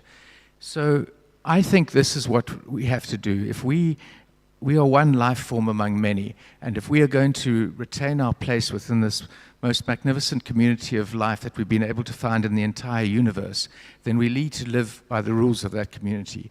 And that societies must prioritize promoting the flourishing of life in all its forms above economic growth. Oh, sorry, it's a bit unstable. And aspire to live harmoniously within nature. And it's important, I prefer the term within nature, not with nature, because with nature suggests that we are outside of nature, which of course is not true, or perhaps you can say Earth community if you prefer. So broadly speaking, what are we talking about when we say harmonious coexistence within nature? I think essentially what it means is respecting other beings, or if you like, other members of the Earth community, and relating to them in ways that benefit, or at least don't harm, the integrity, functioning, and health of the ecological communities, systems, and processes that sustain life.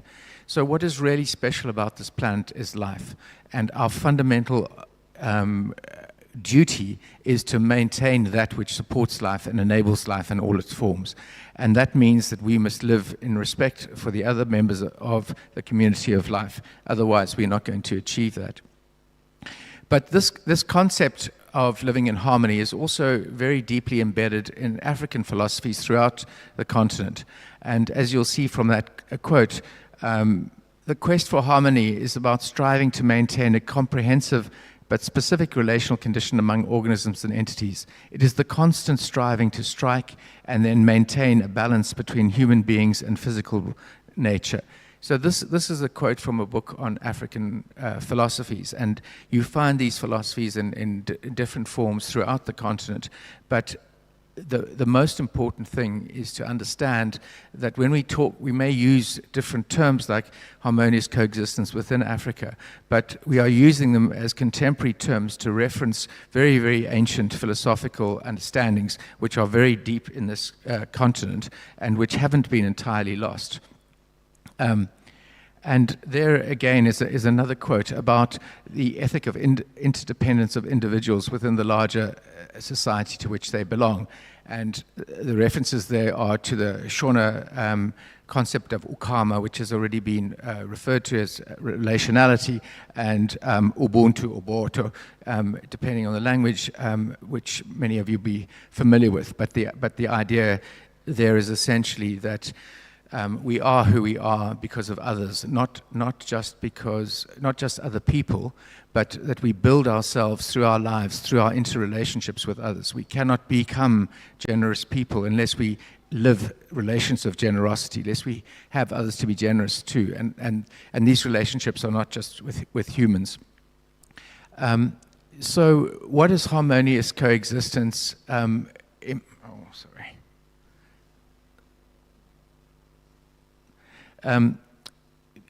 The implications are, it implies a paradigm shift in our understanding of the role of humans.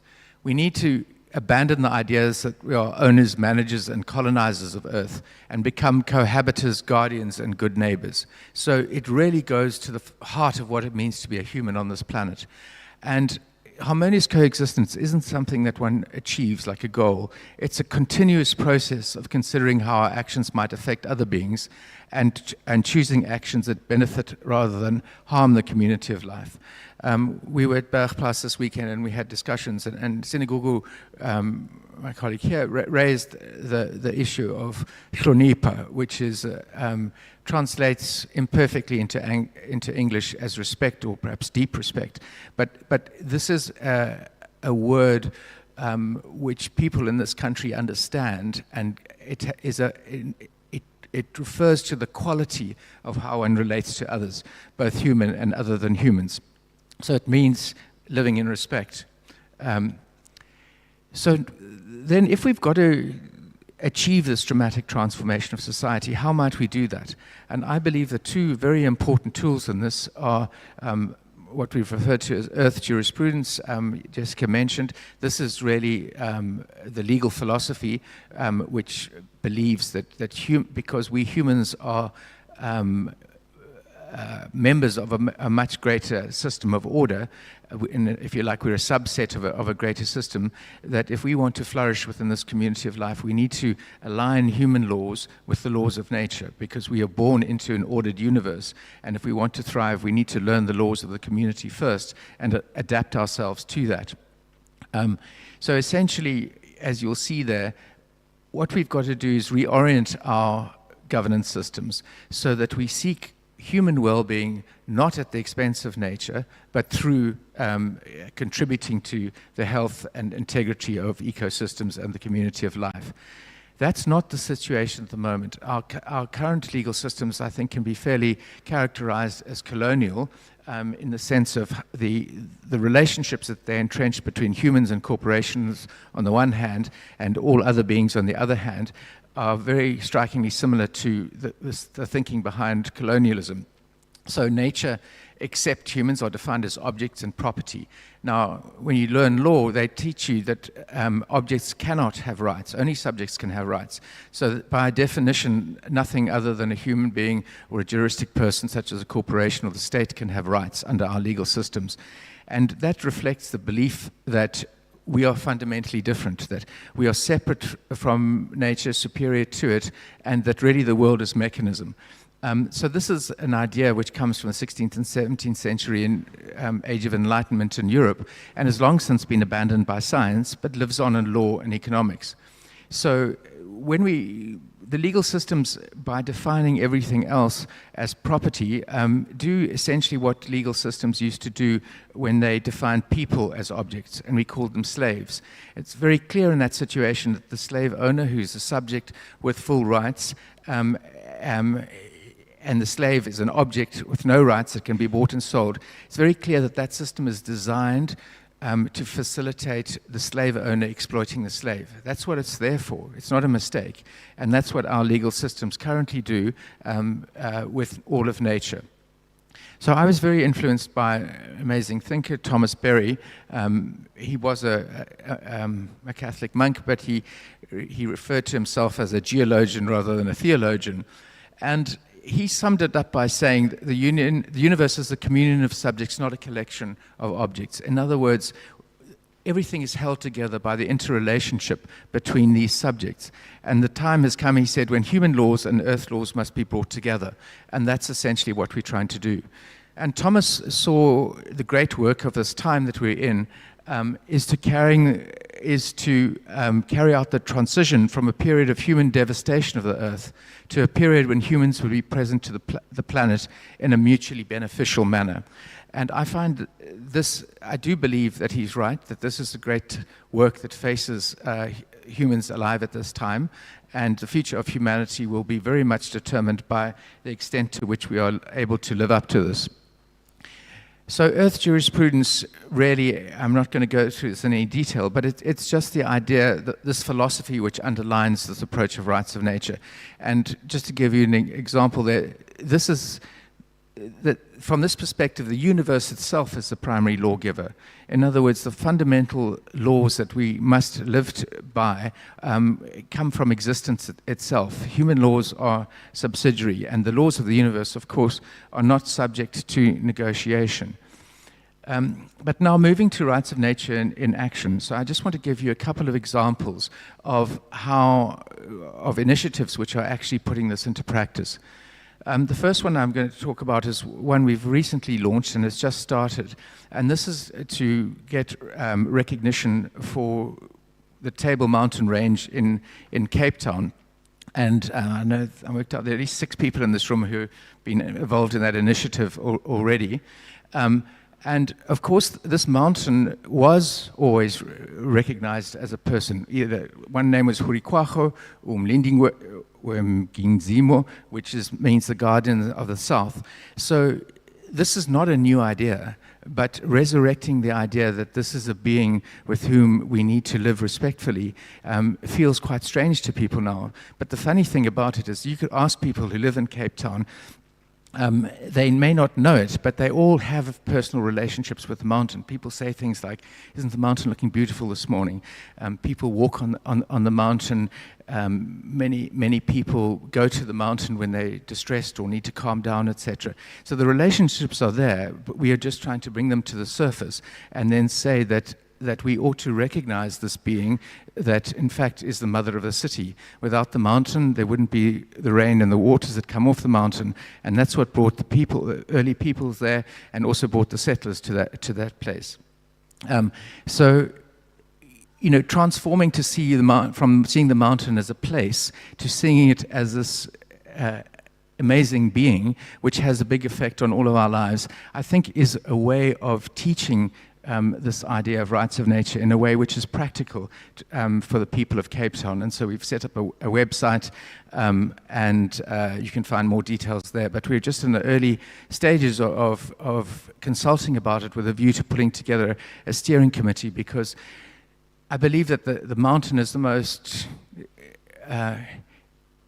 incredible platform for uniting people in the community of Cape Town. It cuts across race and class and gender and religion and everything else. We are all beholden to the mountain, and it's something that can unite all of us. Then moving to the international level, and we've also part of an Antarctic rights initiative that we've started. Now, I was amazed to discover how little I knew about Antarctica. We normally see these tiny little pieces of it at the bottom of a map, but it's absolutely enormous. The continent itself is bigger than the USA and Mexico put together. And if you include the Southern Ocean around it, we're talking about 10% of the surface of the Earth, and you'll see some of the other statistics there. But why prioritize it? First of all, it's an absolutely essential part of maintaining climate stability. It drives all the ocean currents, it absorbs vast amounts of CO2, and it in a way is a part of the cooling system of the planet. So it's absolutely essential for planetary health. It also has a unique ecology, and I think importantly, it provides an amazing place for us to innovate, for us essentially to apply rights of nature to 10% of the planet, because nobody owns Antarctica. Under existing international law, there are claims against it, but nobody owns it. And there are lots of problems with the existing Antarctic treaty system. Essentially, you can only make decisions by consensus. That's not happening.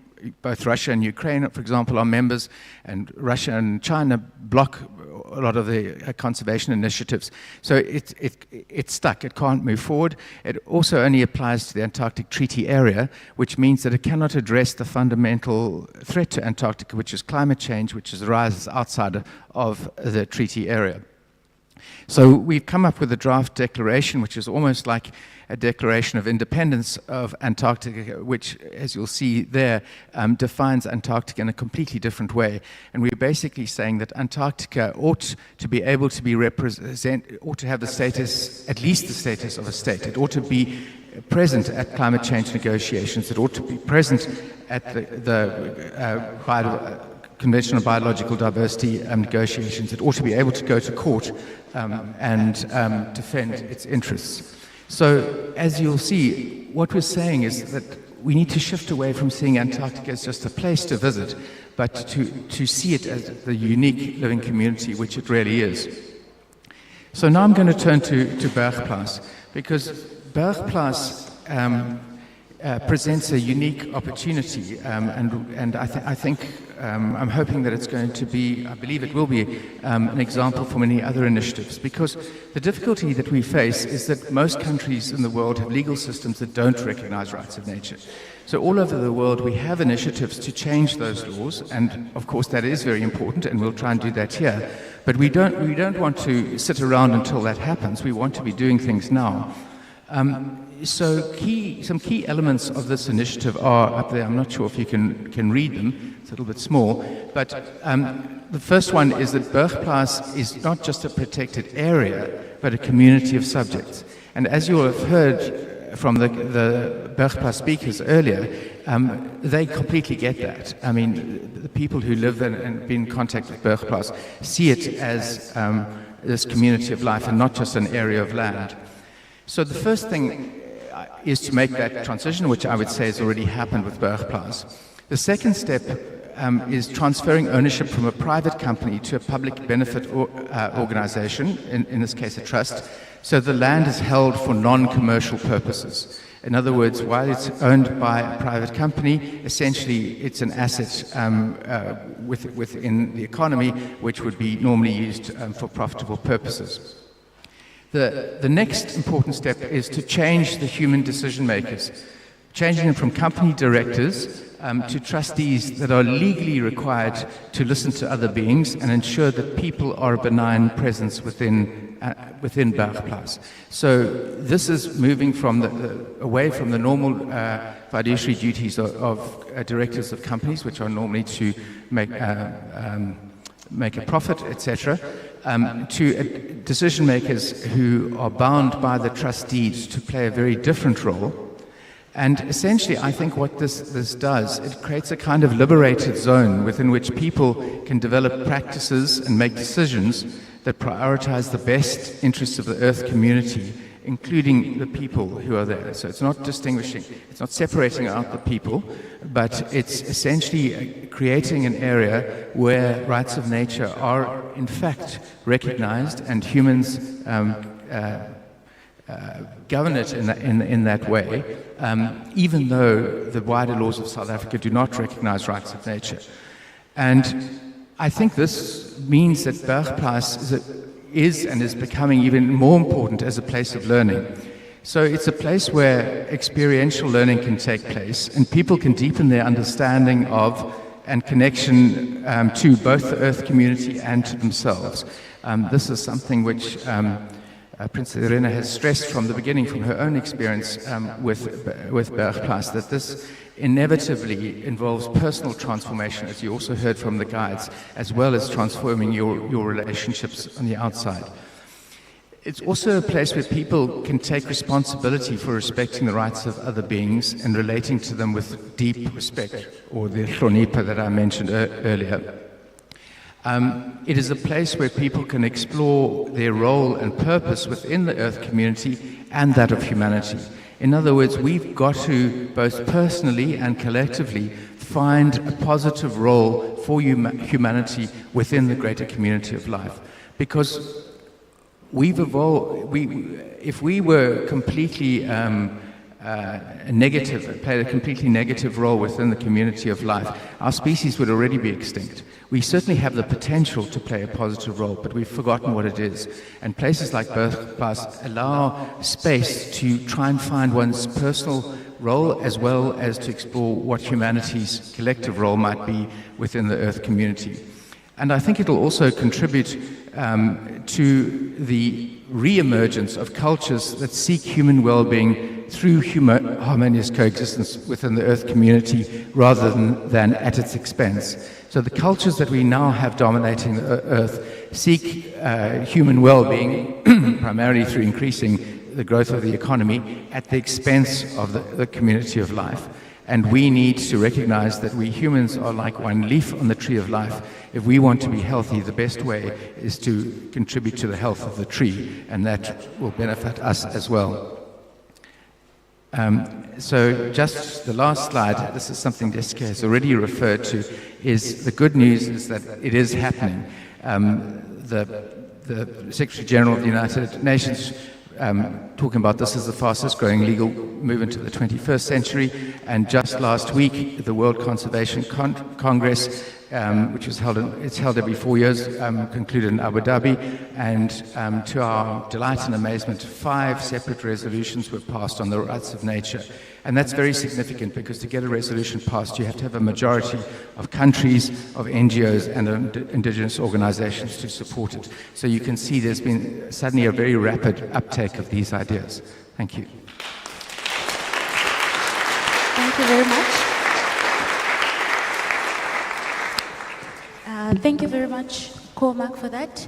And talking about our positive role, our next speaker, Pervin Moodley, is a lifelong activist and executive director of Earthlife Africa and the Earthrise Collective. His work connects social justice, environmental action, and indigenous wisdom, building bridges between communities and movements of planetary change. Pervin. Thank you.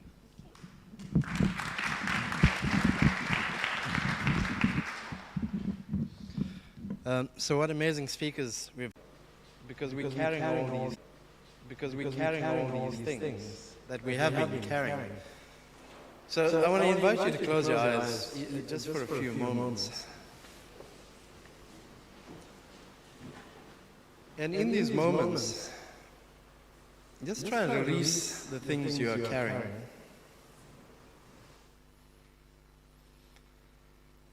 And slowly go beyond your mind.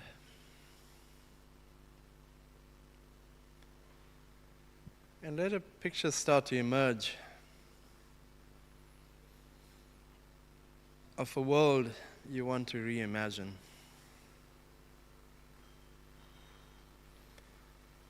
Of what it would be like, what it would feel like.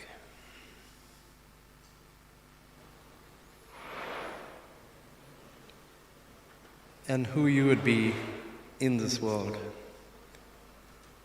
and how you would be in this world.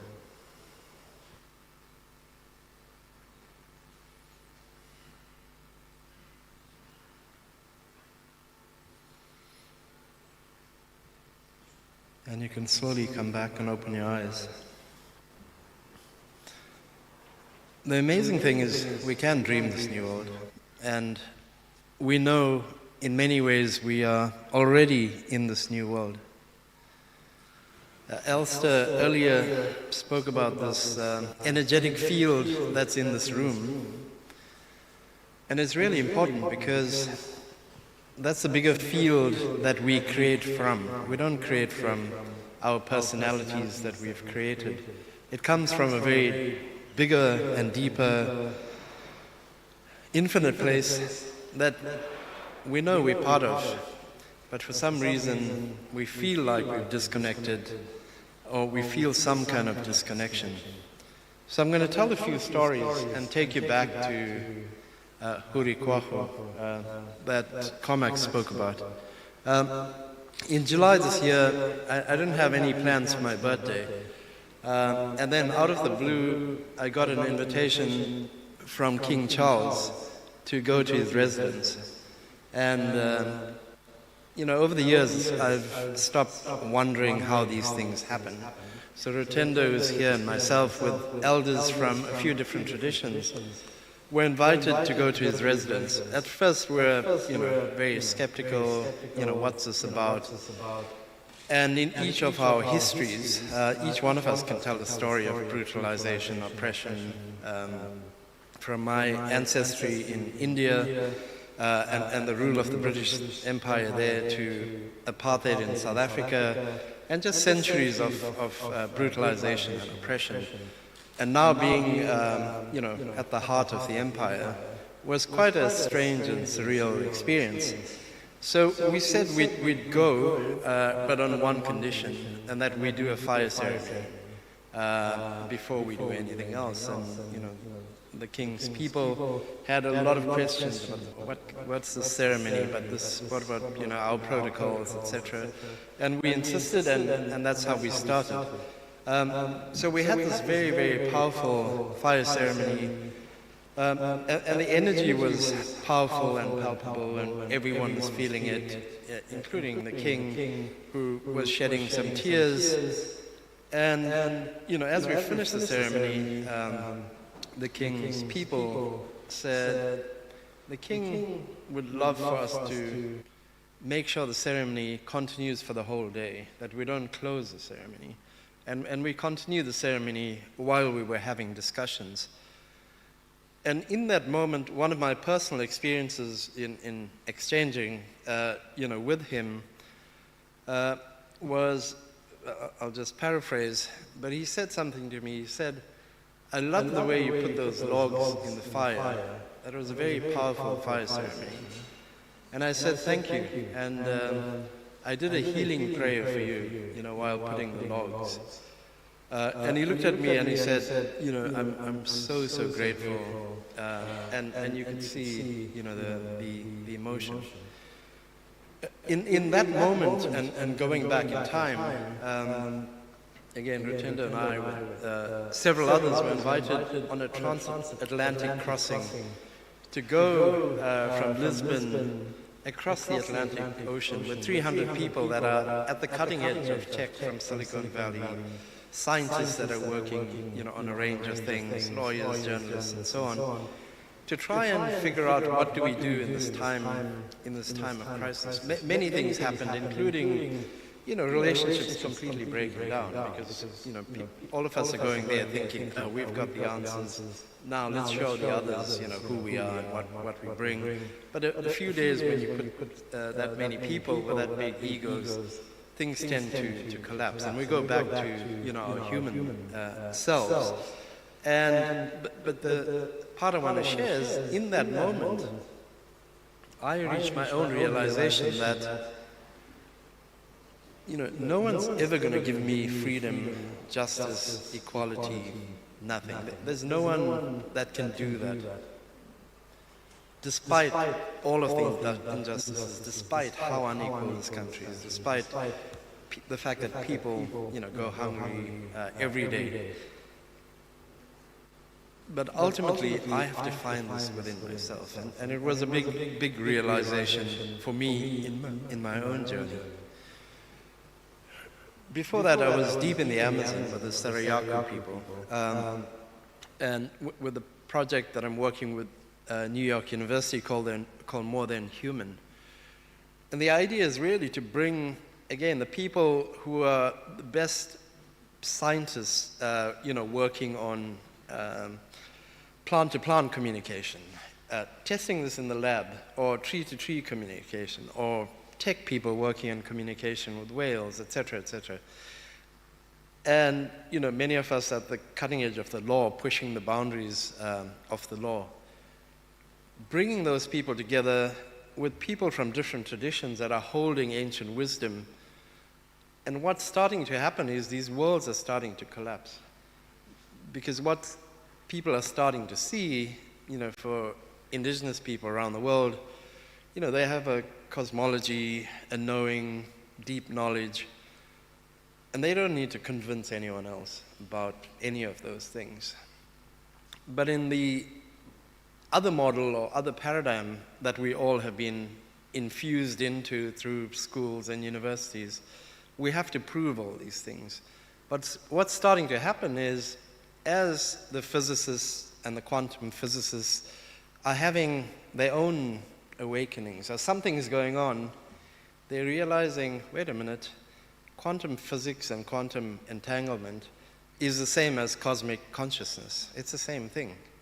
That we thought, these two worlds are so far apart. So we've reached the point on the planet where the worlds are starting to come together. In the Amazon, one of the things we're discussing, you referred to the Ecuadorian constitution earlier, was, this idea of Kausak Sacha, which is the living forest. How do you get recognition for the spirit of the forest?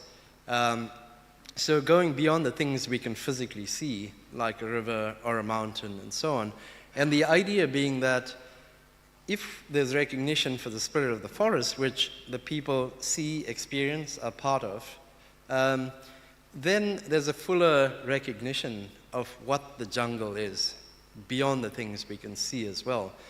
So if you're cutting down the Amazon, you're also killing the spirit of the jungle, of the people, and so on.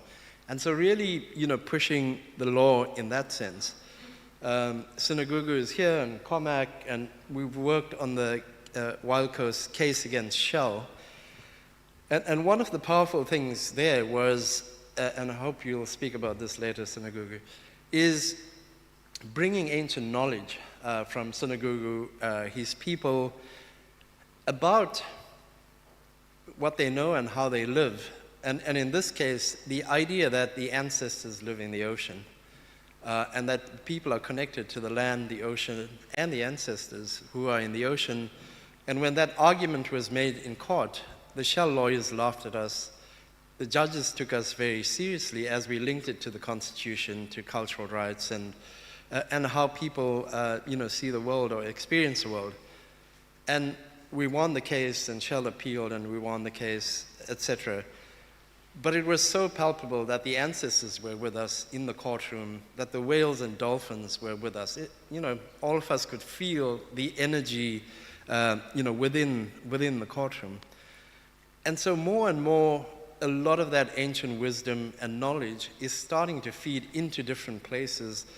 And depending on where we are, we're pushing it, into this system as well. And it's starting to, let's say, crack it open.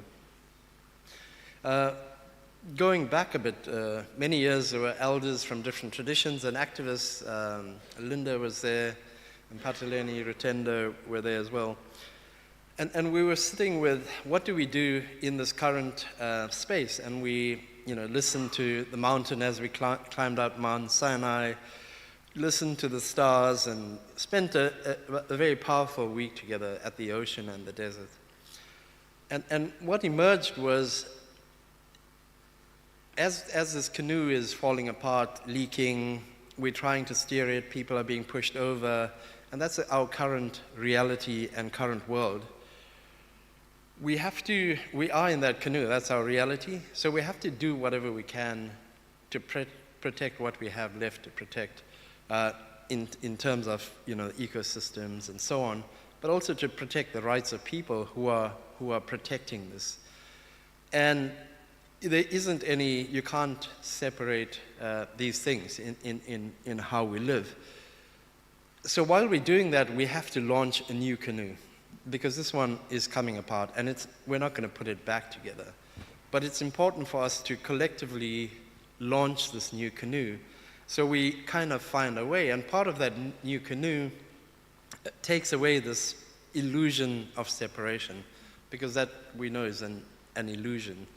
But as we take away that separation, we fully understand and embrace the interconnectedness, that we can't disconnect each other, because energetically, our energy is beyond our bodies, and our energy is mixing, and we're part of this field. So it's very, artificial.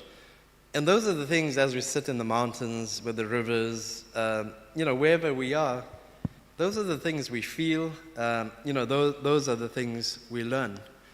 And over the last 5 years, many of us and elders from different places have been taken around the world to different sacred sites, the Great Pyramids of Giza, Mount Sinai, Hawaii, the Atlantic Ocean, the Azores, Mount Kailash in Tibet.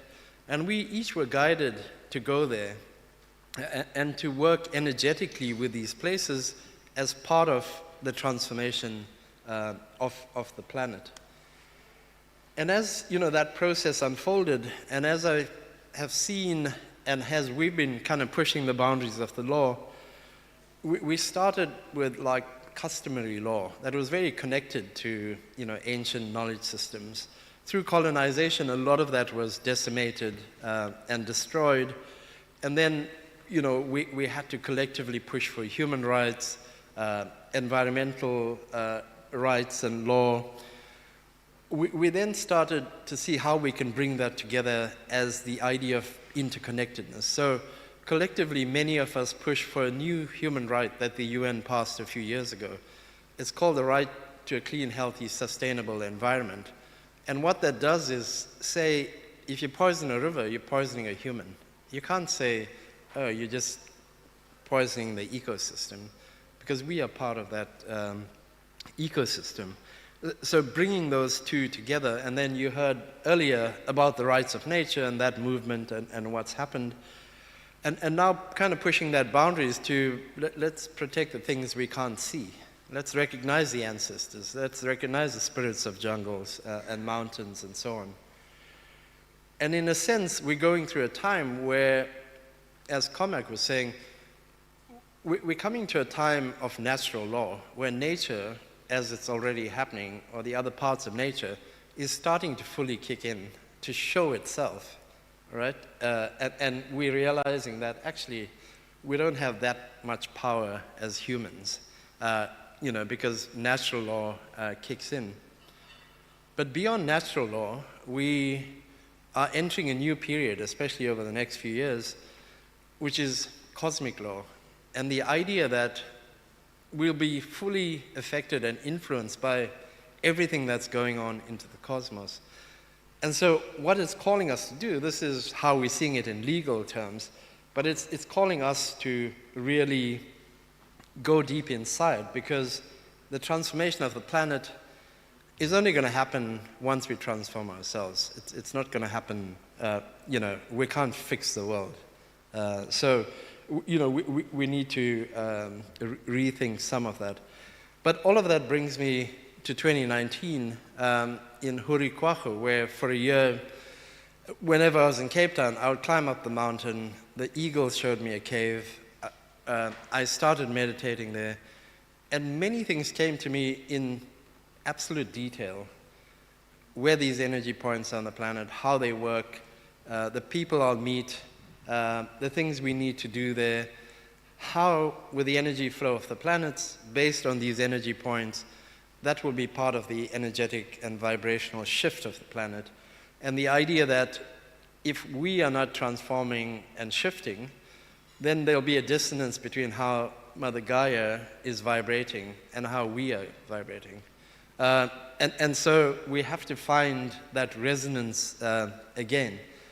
But it was also shown that it's time for us to really come together. We've reached that point of division, separation. We all have our traumas. We all know histories and what's happened. But unless we really find ourselves and come together to figure this out. So put differently, the way I've seen it is, if you take an infinity sign with two chambers, we're in the fire chamber, and it's getting really hot. And we're trying to get out and figure out what to do. But we're using the same thinking to try and do that. And there's no escape. But we also know we're reaching this point, and we are in this point of birthing something new and beautiful.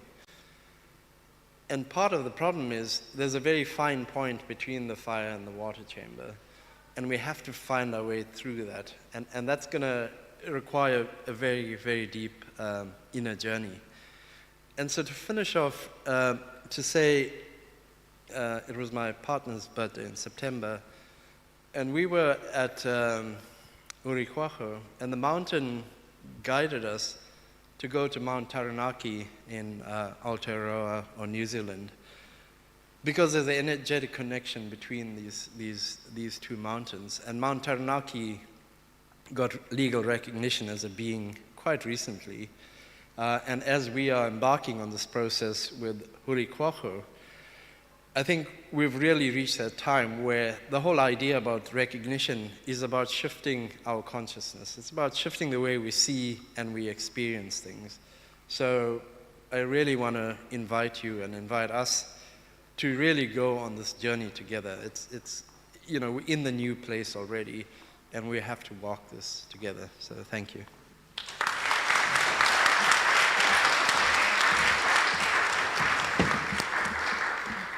Thank you very much. Thank you to all of our speakers. We are now going to open the floor for a very short Q&A session before we go to tea. So this is your chance to engage directly with our speakers. If you have a question or just need clarity on something that they mentioned, this is your time to do so. So if you have a question, please raise your hand. There we go. And our mic will come to you. Karine, you have the mic. There's a question there.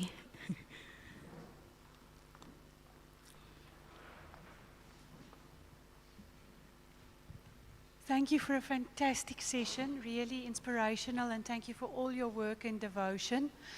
You mentioned Bergplaats as an example of having rights of nature without changing the law. If you wanted to give something like the Eerste Rivier, a right that runs through various lands, is there any way of doing something like that? Where Bergplaats is, because you can't put the whole of Stellenbosch all the way to the Strand into a trust. Is there anything that one could do in that respect, please?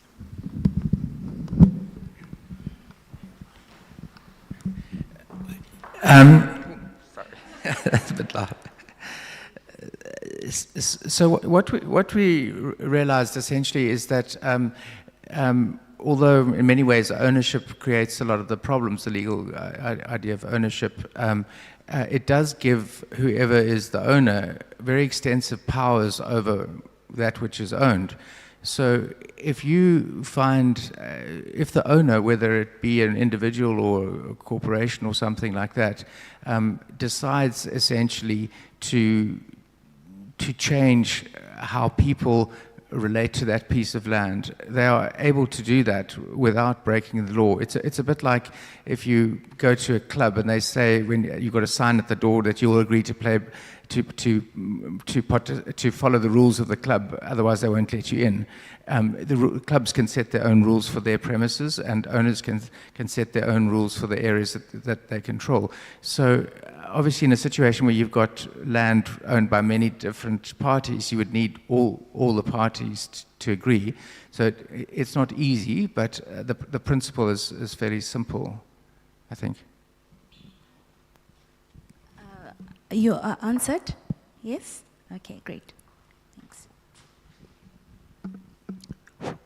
Thanks. It was a really great conversation here.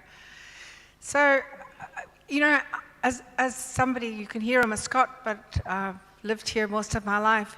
But when I travel internationally in the environmental field, I've always felt so proud of the South African legislation that we have because it is so good and because it's grounded in our constitution. So now, hearing what you're saying, can we be proud of that legislation?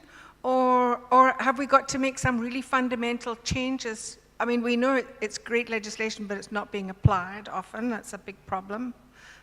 But is it still good legislation? Have we got a good framework to base going forward into this new era? I mean, whoever wants to answer it can answer it. So for me, it's both. We definitely have a very progressive legal system. We have lots of good pieces of law, good hooks that we can advance positive change from, but we also have a lot of colonial aspects to the law that need to be reformed and rethought to promote positive change. So it's complicated. There's a lot of baggage from the past, but there's also a lot of potential to shift away from that, and we are seeing courts, including in the Wild Coast case, and with thanks to the evidence that Sunagugu gave in that case, make transformative steps to protect both social justice, cultural rights, and the environment in mutually reinforcing ways. And we can be incredibly proud of that. But at the same time, it was the law that was used to grant a license to Shell to extract from the Wild Coast in the first place. And that law does have colonial underpinnings. So it's not straightforward, but there is a lot of room for hope.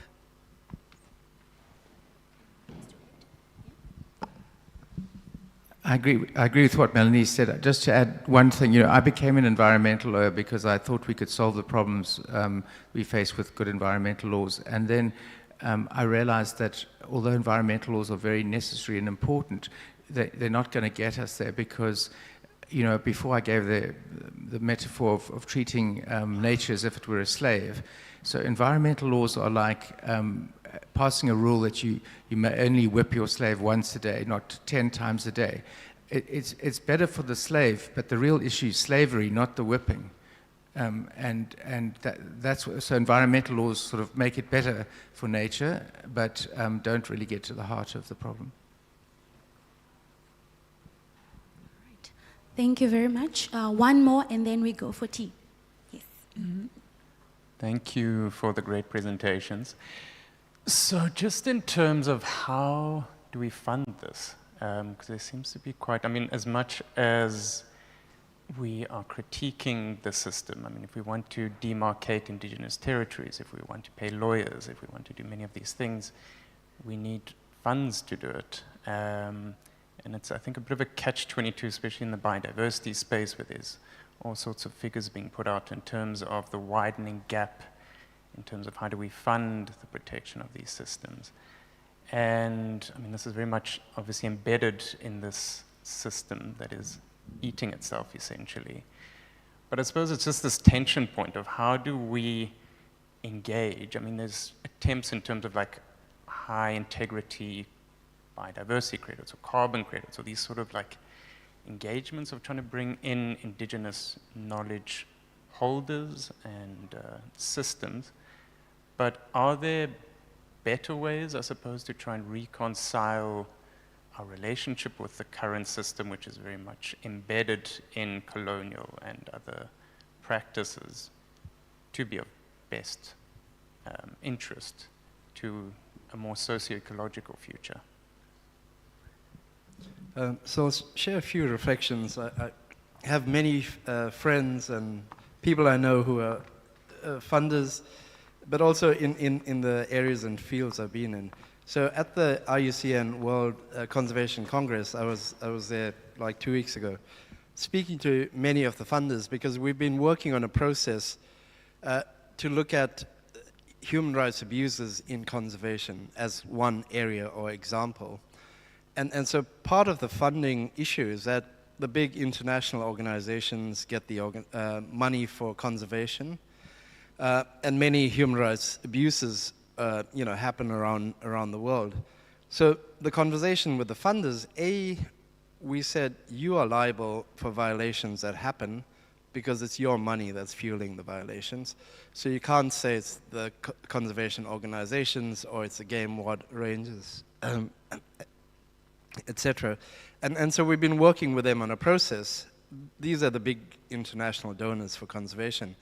And we developed, myself, the previous UN Special Rapporteur on Human Rights and the Environment, and a few others, we developed human rights principles for conservation. I mean, you wouldn't think that's necessary in this day and age. But those principles are now adopted by these funders, and we said the funders have to fund communities because, you know, that's where the violations are happening, and that's where accountability needs to happen, you know, with these organizations or governments, etc. So how do we shift, so that's one point. The second point about traditional knowledge in all its forms, in this gathering, traditional knowledge is now a buzzword. It's something we've been pushing collectively for a long time. So now everybody mentions traditional knowledge.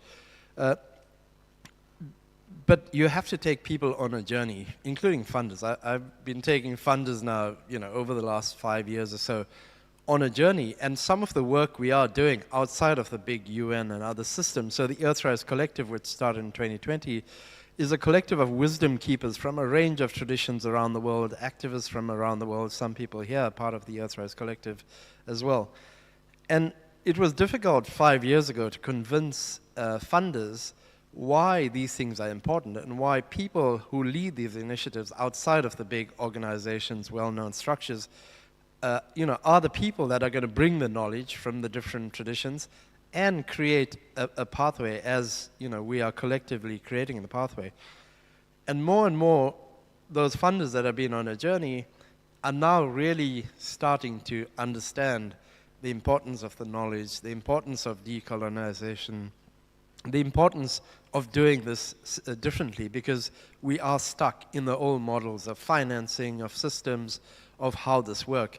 And so more and more, as individual financiers and others are going through their own transformative processes, asking big questions about how do we get out of the mess, I think more and more that money is starting to flow and become available. The last thing I'll say is there's a lot of tech money, a lot of money out there. The key lesson I've learned is money also carries a certain energetics. And if money is coming from a certain place and a certain intention, it could also do a lot of harm. And so we have to be very aware and not be swayed, let's say, by money. Thank you. All right. Okay, thank you very much for the answers and the questions. If you do have more questions, you can find them around during tea break. Before I call Rico to talk us through the food, I just want to explain a little bit. So we are going to have tea in the corridor. When you hear a gong, it means tea break is over. You should make your way to your breakout room. If we may please have the breakout rooms on the slide so that everybody can see where to go. They're all upstairs. So the gong means tea is over. Please go to your breakout session. The second gong means your breakout session has started. You should be seated in your breakout session. When you hear another gong, it means your breakout session is over. Come downstairs for lunch. Yeah. So we will have Rico to talk us through the food and then tea.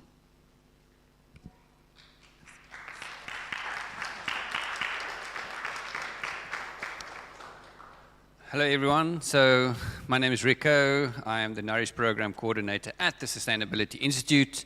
I'm really not going to keep you. I see some heads doing this. I think you need a bit of a sugar and a caffeine boost, so that's waiting for you in the foyer. So just in our program, we have the wonderful privilege to tell beautiful stories through food. So we are really proud to say that everything that we offer, whether it be for events catering like today, or in our children's feeding scheme, or in the Green Cafe, everything that we serve has a story to tell. And as you can imagine, the world of food and sustainability, it's a bit of a tricky one. We can't do 100% of all the good things 100% of the time. So we have the philosophy that what we can do, we do it well and we do it consistently. So I'm not going to bore you with all the details now, but I just want to tell you that I am around if you do have any questions for me about the food, what's in it, and why we do what we do. I'll be happy to answer any of your questions. I would just like to mention that we work a lot with indigenous edible South African plants. Even in the sweet things.